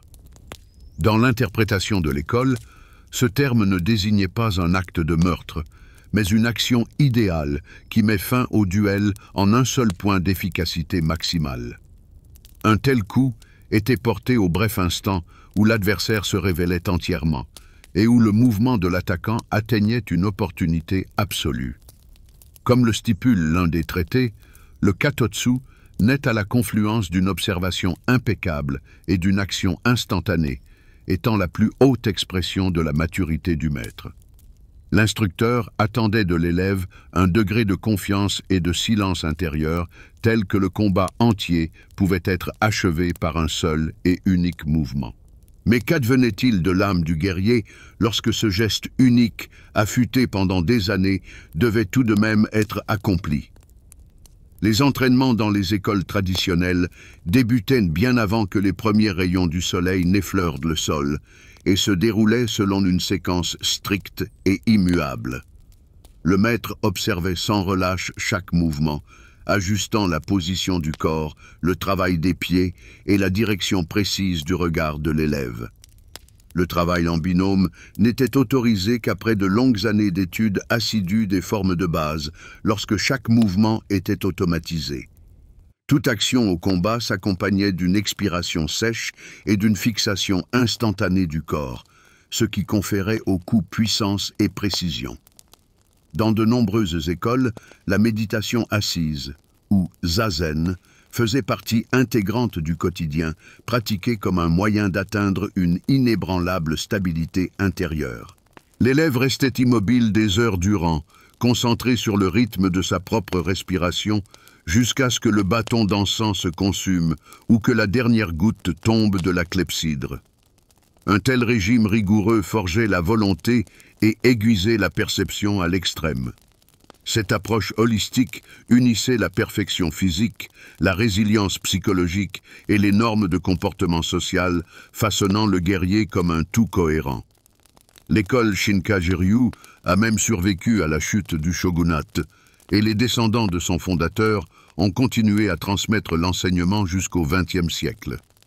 Ces techniques, ses traités philosophiques et ses archives internes sont étudiés encore aujourd'hui, et les principes qui y ont été établis ont jeté les bases d'arts martiaux modernes tels que le kendo et l'aïkido. Cependant, parmi toutes les écoles militaires du Japon, un chemin singulier se distingue, celui tracé par un homme dont la maîtrise fut forgée non pas entre les murs d'un dajo, mais dans le creuset d'innombrables batailles et d'une pratique personnelle intense. Son nom, Miyamoto Musashi, sabreur errant, artiste de génie et penseur profond. Il devint l'incarnation vivante de l'idée que la perfection authentique naît au-delà des systèmes formels, si l'on est prêt à suivre jusqu'au bout le chemin choisi. Musashi vit le jour à la fin du XVIe siècle, alors que l'époque des sanglantes guerres civiles touchait à sa fin. Sa jeunesse est semée de lacunes et de conjectures. Lui-même écrivit avoir remporté son premier duel à l'âge de 13 ans, et depuis ce jour, il ne connut plus jamais l'amertume de la défaite. Son style unique se forgea loin des préceptes et des règles des écoles reconnues. Il affûta son art lors de duels en tête-à-tête, dans des escarmouches féroces entre clans et au cours de dangereuses expéditions militaires. Sa méthode était le fruit d'un pragmatisme pur, l'art de survivre, une observation aiguisée de l'adversaire et une analyse constante, impitoyable, de ses propres actions. Le nom de son école peut se traduire par « la voie des deux lames célestes », et elle reposait sur un principe révolutionnaire, combattre avec deux sabres simultanément. Dans la tradition samouraï, le wakizashi, une épée courte, était considéré comme une arme auxiliaire pour les espaces restreints ou une dernière chance de survie. Mais Musashi en a totalement redéfini le rôle. Il a développé un système où le long katana et le court wakizashi agissaient comme deux outils égaux, créant une harmonie mortelle. La main droite et la main gauche exécutaient des tâches différentes, mais étaient soumises à une intention unique et holistique. Le fondement de son école était une adaptabilité absolue. Musashi enseignait à ses disciples à tenir compte de tout. La structure de l'espace, le niveau d'éclairage, la position du soleil derrière soi, les particularités de l'arme de l'ennemi, son tempérament et même la direction de la pression psychologique. Pour lui, chaque combat était une forme d'exploration profonde, où les mouvements obéissaient à un calcul froid, et le coup décisif ne naissait qu'au moment où la situation devenait d'une clarté absolue. Miyamoto Musashi a immortalisé son enseignement dans le légendaire traité « Le livre des 5 roues ». Il y a décrit en détail les principes de la perception de l'ennemi, l'art de choisir le bon tempo, la gestion de la distance et les méthodes pour contrer les saisies. C'est lui qui a formulé le concept du « coup dans le vide », une technique où la frappe préventive est amorcée avant même que l'adversaire n'ait le temps de former une riposte. La victoire, selon lui, s'obtenait par l'élimination impitoyable de tout superflu, quand le mouvement coïncidait parfaitement avec le moment. Son école a perduré jusqu'à nos jours, transmettant le savoir par une lignée directe d'enseignants. Aujourd'hui encore, on y étudie le maniement des deux lames, le contrôle de la distance et la réaction au changement de rythme de combat, ainsi que l'observation du corps de l'adversaire pour capter le point d'origine de son mouvement. De plus, au sein de l'école, on étudie les peintures à l'encre et la calligraphie de Musashi lui-même, car il soulignait que la voie du sabre et la voie du pinceau proviennent d'une même source, un esprit pur et clair. C'est ainsi qu'il est entré dans l'histoire, comme un guerrier incomparable qui a transformé sa propre vie en un processus continu de connaissance. Vers le milieu du XVe siècle, le Japon plongea dans l'une des périodes les plus sombres et sanglantes de son histoire. La cour impériale, cloîtrée à Kyoto, et le shogunat, n'existant plus que de manière formelle, étaient devenus les fantômes de leur grandeur passée, tandis que le pouvoir réel s'était complètement effondré. Le gouvernement centralisé était paralysé, et le pays se scinda en des centaines de domaines féodaux, chacun menant une lutte désespérée pour sa survie, tentant d'affirmer par la force son droit à la domination. C'est ainsi que sur les ruines de l'ordre ancien naquit une époque où l'art de la survie devint la seule loi, et où le prix de l'erreur ne se mesurait plus à la perte de l'honneur, mais à la disparition de clans entiers. Cette période prolongée et brutale est entré dans les annales de l'histoire sous le nom de l'ère Sengoku, qui se traduit littéralement par l'époque des provinces en guerre. Chaque région était sous le contrôle de son daimyo, un souverain militaire indépendant qui s'appuyait sur une armée personnelle, son propre appareil administratif et un réseau de forteresses imprenables. Les alliances entre clans étaient conclues pour des durées des plus brèves, et les serments de fidélité pouvaient être brisés dans l'ardeur de la bataille suivante. Dans ces conditions, le samouraï était contraint de devenir non seulement un guerrier, mais aussi un stratège, un diplomate, et parfois même l'architecte d'intrigues politiques complexes. La guerre se transforma en un métier impitoyable. La maîtrise experte des armes, l'aptitude à édifier des fortifications, à engager des alliés temporaires, à corrompre, à inspirer la peur et à anticiper les mouvements de l'adversaire avec plusieurs coups d'avance, tout cela devint la réalité quotidienne de l'élite militaire. Oda Nobunaga fut le premier à saisir pleinement le potentiel révolutionnaire de l'utilisation massive des armes à feu. Il n'hésita pas à briser les canons séculaires de l'éthique militaire, à abattre les anciennes barrières entre les clans et à réorganiser son armée selon des principes entièrement nouveaux. Il réduisit en cendres des citadelles monastiques, réforma le système de gouvernement et détruisit méthodiquement, sans aucun égard pour les traditions, toute forme de résistance. Ces actions étaient extrêmement controversées et instillaient une terreur glaciale dans le cœur de ses ennemis comme de ses alliés. Il finit par tomber sous les coups de l'un de ses généraux les plus proches, mais pendant le court laps de temps qui lui fut accordé, il eut le temps de détruire de fond en comble le monde habituel des conventions féodales. Après sa mort, le pouvoir passa à Toyotomi Hideyoshi. Issu d'un milieu modeste, il parvint à s'élever des plus bas échelons, passant du rang de simple fantassin à celui de souverain incontesté du pays entier. Ces réformes touchèrent les relations foncières, le système de recensement de la population et l'ordre de possession des armes.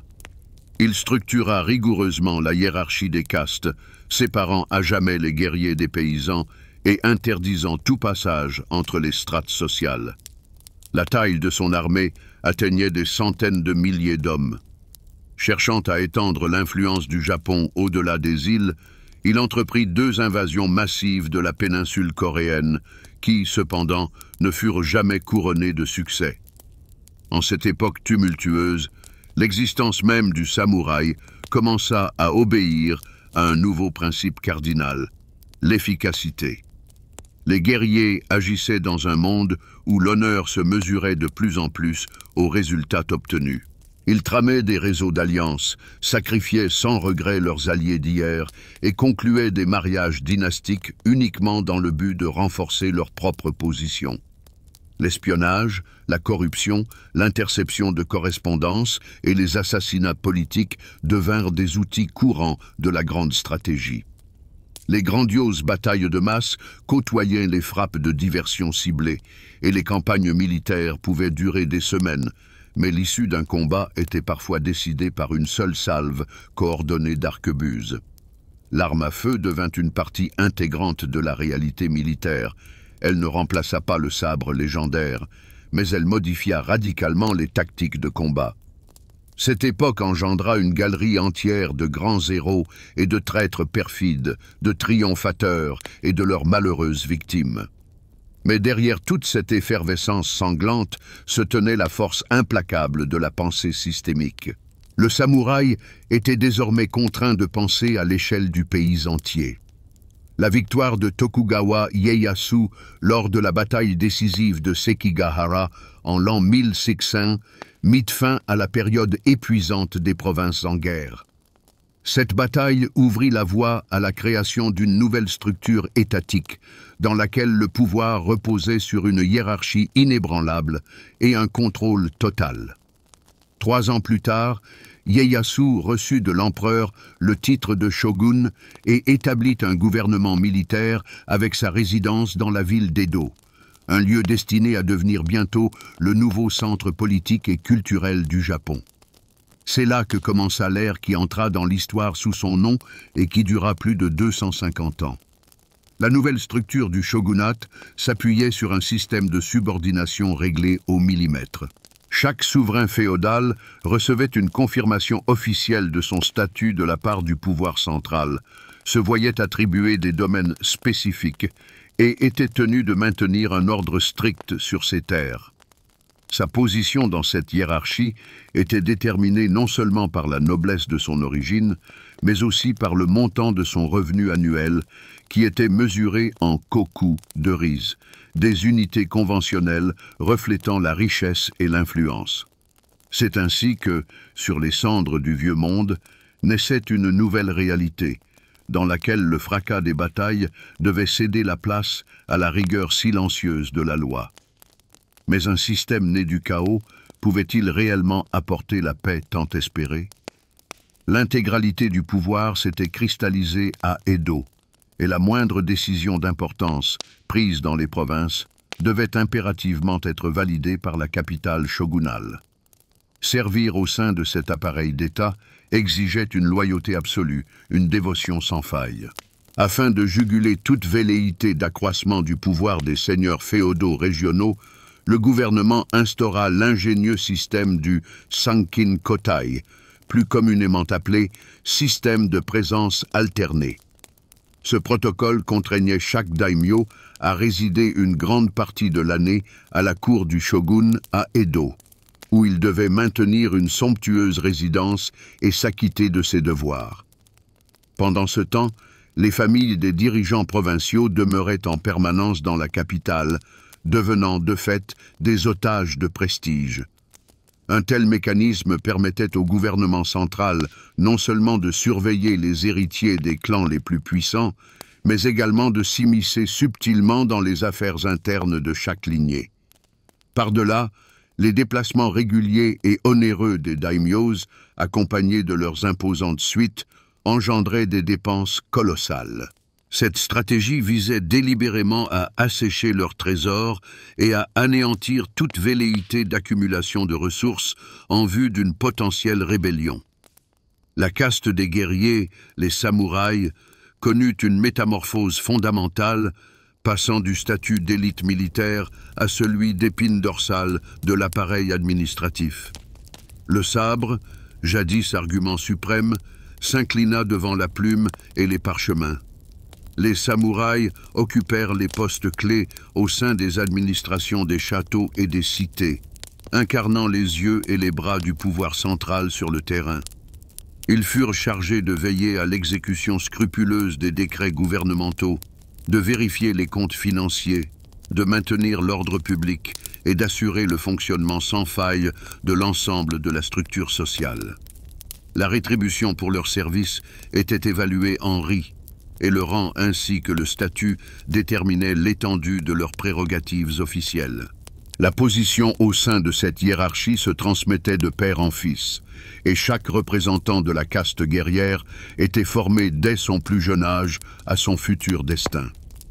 L'intégralité de leur mode de vie, de l'ordonnancement de leur journée à l'agencement de leur demeure, était rigoureusement encadrée par les règles du clan. Les quartiers samouraïs, édifiés autour des centres administratifs, se distinguaient par une planification d'une clarté absolue et étaient régis par leurs propres règlements intérieurs qui encadraient la vie quotidienne avec la même minutie que le service. Le comportement en famille et en public, l'histoire lignagère consignée dans les archives des clans, tout cela forgeait une continuité indéfectible et un profond sens du devoir, constituant le socle de tout le système. Cette machinerie étatique, rodée au quart de tour, assura au Japon plus de 250 années de stabilité interne et de paix. Au début du XVIIIe siècle, la structure du shogunat Tokugawa atteignit son zénith, s'érigeant en parangon d'un ordre parfait. Pourtant, derrière la façade de cette immuable sérénité, un événement survint, ébranlant les fondements de la société et devenant un symbole intemporel de loyauté, conservant l'esprit primordial du Bushido, le code des samouraïs. Cette saga, gravé dans les annales sous le titre de « La vengeance des 47 Ronin », se déroula au cœur palpitant d'Edo.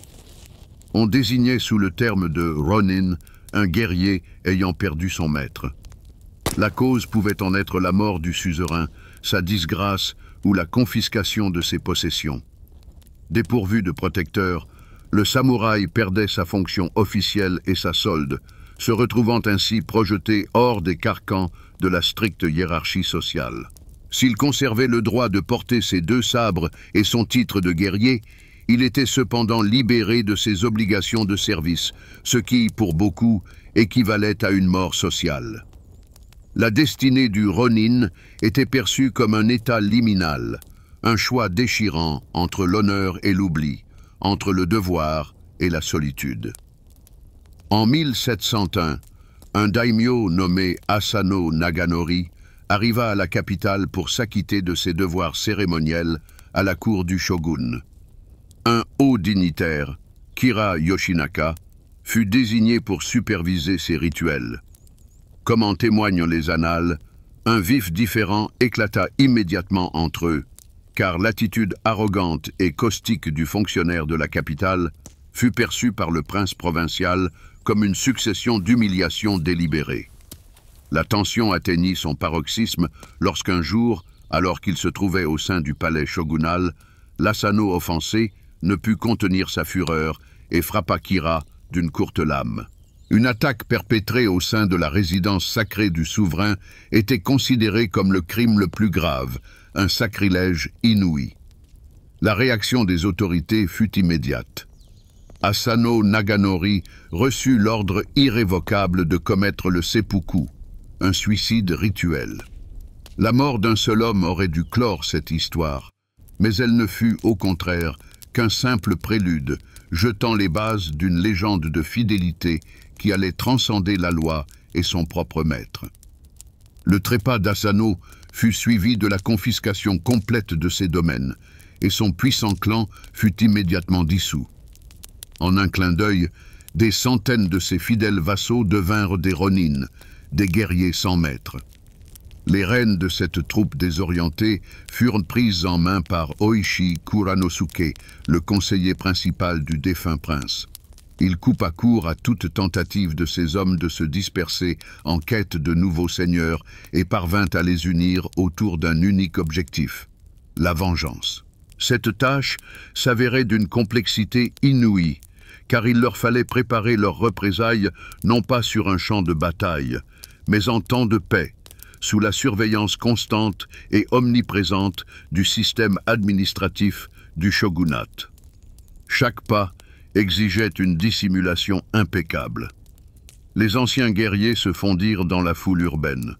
Certains trouvèrent du travail dans des échoppes et des ateliers d'artisans. D'autres vécurent sous de fausses identités. D'autres encore se firent passer pour de joyeux lurons oisifs, ayant totalement perdu leur intérêt pour le service martial. Oishi lui-même s'installa à Kyoto, où il mena une vie de débauche ostentatoire, cultivant délibérément l'image d'un homme déchu afin d'endormir la vigilance des autorités. En réalité, chacun de leurs gestes s'inscrivait dans un plan minutieusement coordonné. Pendant plus d'une année, les anciens samouraïs menèrent des activités clandestines. Ils étudièrent le plan détaillé du domaine de Kira, rassemblèrent discrètement des armes et élaborèrent les voies d'accès à sa demeure. L'assaut fut lancé par une froide nuit de décembre 1703. Les guerriers, scindés en 2 détachements, attaquèrent simultanément. Un groupe prit d'assaut la porte principale, tandis que le second pénétrait discrètement dans la propriété par l'arrière. La résistance de la garde, peu nombreuse, fut brisée presque instantanément. Kira lui-même, lâchement dissimulé dans l'une des réserves, fut traîné dans la cour intérieure et y fut exécuté. Après quoi, Oishi, en sa qualité de chef, recueillit avec soin la tête tranchée de l'ennemi et, à la tête de la procession, se dirigea vers le temple Sengakuji. Là, devant la tombe de leur maître Asano, ils déposèrent ce macabre trophée, ultime offrande à son esprit. Selon les lois du shogunat, La justice privée et l'attaque armée en zone urbaine constituaient des crimes de la plus haute gravité. Pourtant, les Ronin n'eurent aucune intention de se dérober. Ayant accompli leur devoir, ils se présentèrent dignement à Edo et se constituèrent volontairement prisonniers auprès des autorités. Cette affaire suscita un retentissement sans précédent dans la société, devenant l'objet de vifs débats à tous les échelons du pouvoir. La procédure judiciaire s'éternisa. D'un point de vue formel, les vengeurs étaient des criminels, ayant violé la loi de manière flagrante. Mais, par essence, selon les lois non écrites de l'honneur, ils avaient rempli un devoir sacré de vassaux. En fin de compte, une décision salomonienne fut rendue. Il leur fut permis de quitter cette vie par le seppuku.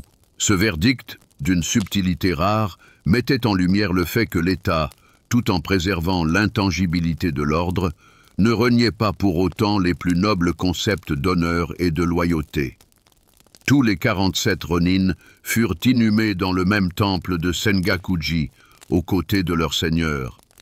Leurs tombes se transformèrent en un sanctuaire, un haut lieu de pèlerinage où affluaient des gens de tout le Japon pour rendre hommage à leur acte. Leur histoire sillonna le pays, devenant la trame de pièces du théâtre kabuki, de ballades populaires et d'estampes ukiyo-e. Les noms de chacun des participants entrèrent dans la légende, et leur image collective incarna l'idéal ancestral du Bushido. La fidélité jusqu'au trépas, le service du maître même au-delà de sa mort, et l'accomplissement du devoir comme sens suprême de l'existence. Dans la seconde moitié du XIXe siècle, le Japon se trouva au seuil de transformation radicale.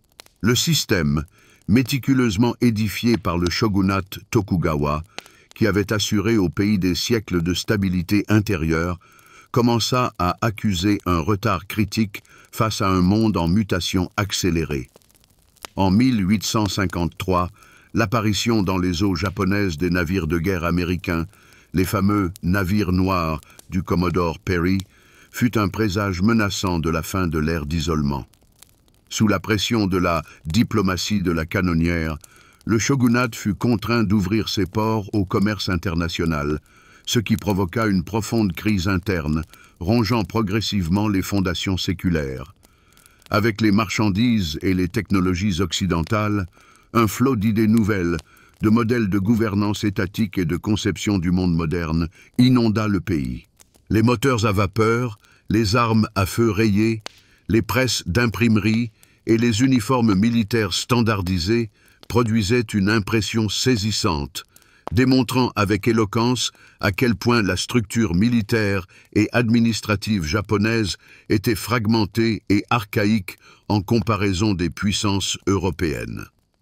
Des daimyo aux idées progressistes issus des clans de Satsuma et de Shoshu commencèrent à préparer secrètement des réformes, achetant à l'étranger des fusils et de l'artillerie moderne et formant des unités militaires sur le modèle occidental.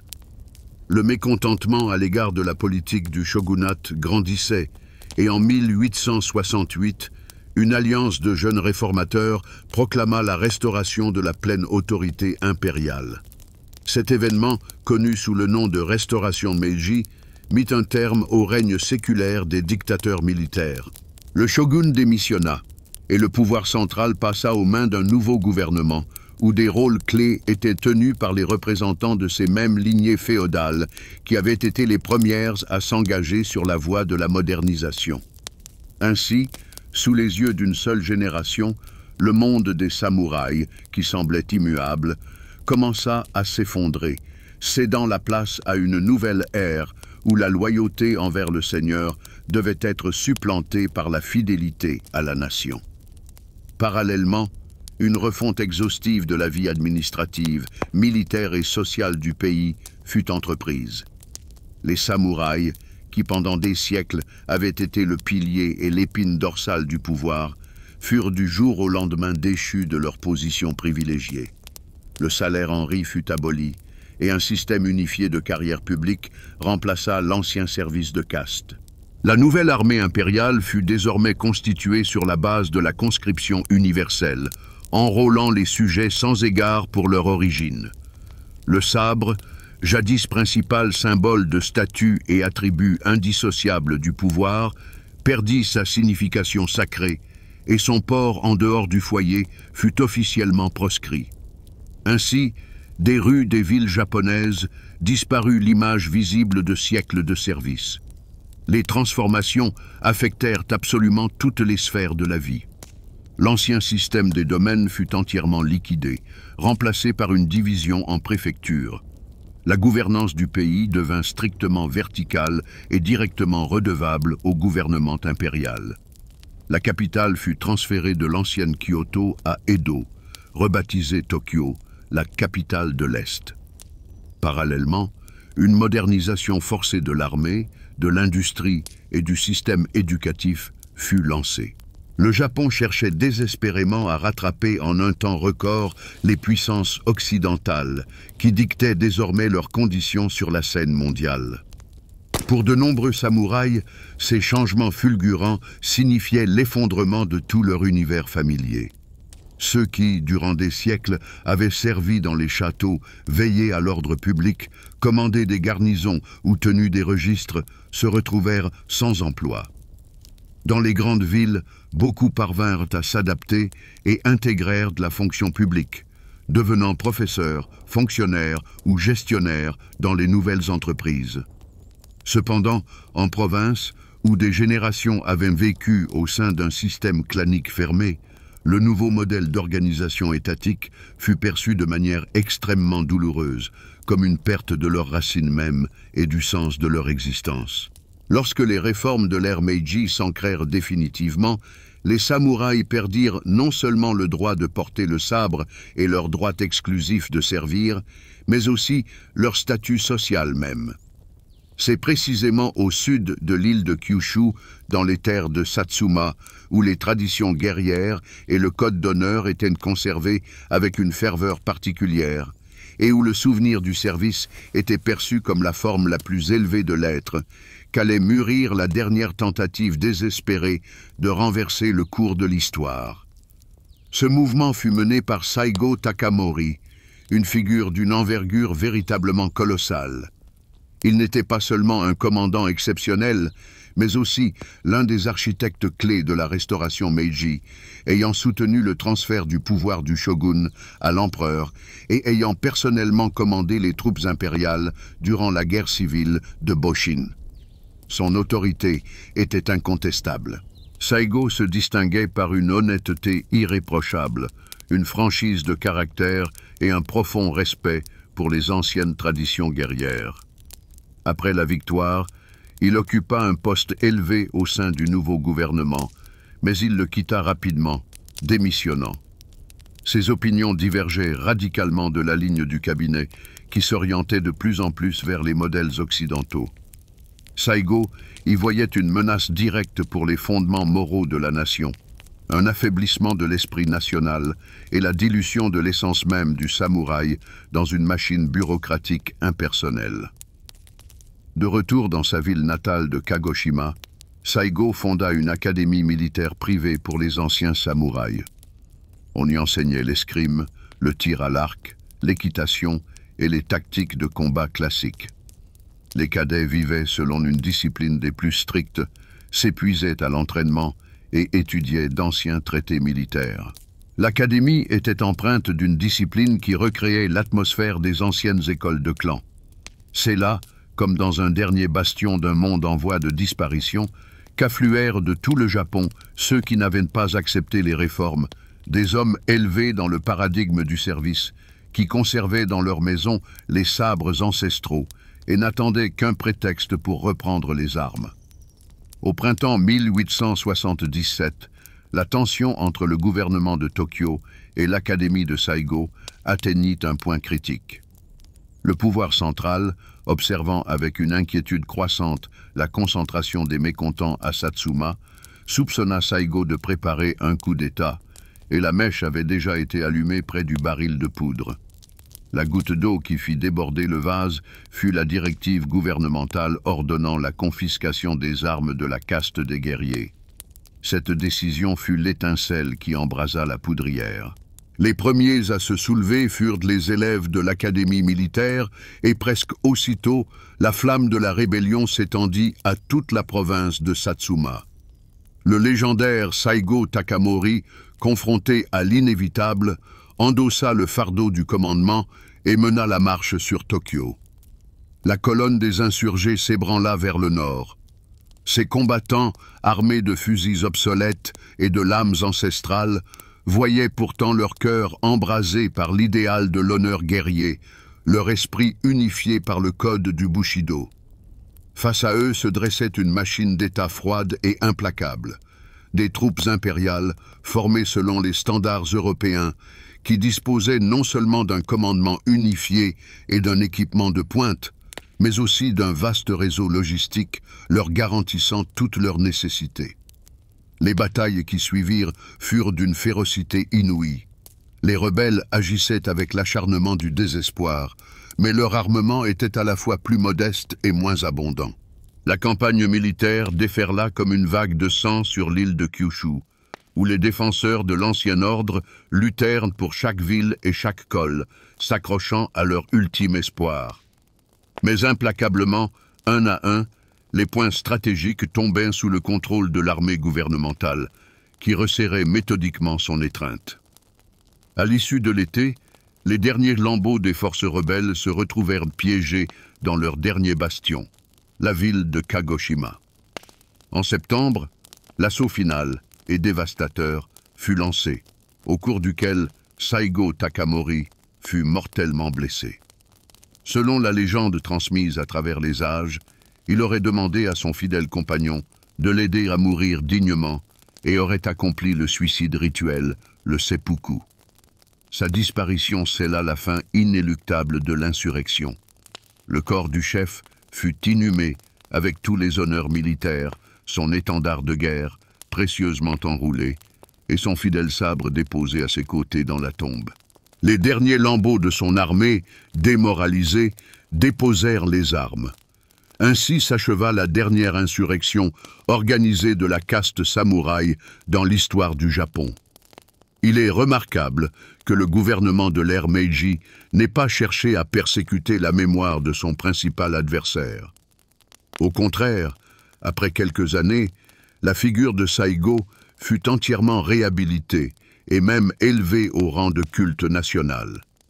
Une majestueuse statue fut érigée en son honneur dans la capitale, et son nom entra durablement dans le panthéon des plus grands héros de la nation. Il incarna l'incarnation même d'une fidélité inébranlable à sa conscience, en ce moment charnière où l'État lui-même empruntait une voie historique radicalement différente. Sa rébellion, bien qu'elle n'ait pu infléchir le cours de l'histoire, résonna comme le dernier accord puissant d'une époque révolue. Un monde où la vie était définie par le devoir et où la mort pouvait acquérir un sens suprême.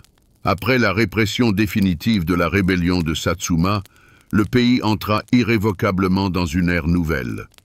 La conscription universelle fut instaurée, remplaçant entièrement les milices samouraïs, un système juridique européen fut mis en place, des écoles civiles publiques furent créées, une monnaie nationale unique fut introduite, et la construction d'un vaste réseau ferroviaire fut entreprise. Le Japon se transformait rapidement en un État centralisé puissant, uni par une nouvelle idéologie impériale. Le samouraï, en tant que force politique et militaire concrète, quitta définitivement la scène de l'histoire. Ses armures et son casque devinrent désormais des pièces de musée, son sabre de famille, une précieuse relique transmise de génération en génération, et son image, le patrimoine des chroniques, des légendes héroïques et de la mémoire populaire. Le guerrier ne disparut pas sans laisser de traces. Il acheva dignement son parcours terrestre, devenant une part de l'âme immortelle de son pays, lequel avait accompli la difficile transition de l'ère du sabre à celle de la loi. Le Japon fit un pas résolu vers l'avenir, mais le spectre du dernier samouraï demeura à jamais une question silencieuse. Qu'est-ce que le pays avait précisément gagné sur ce chemin, et quel prix il avait réellement dû payer pour sa nouvelle grandeur?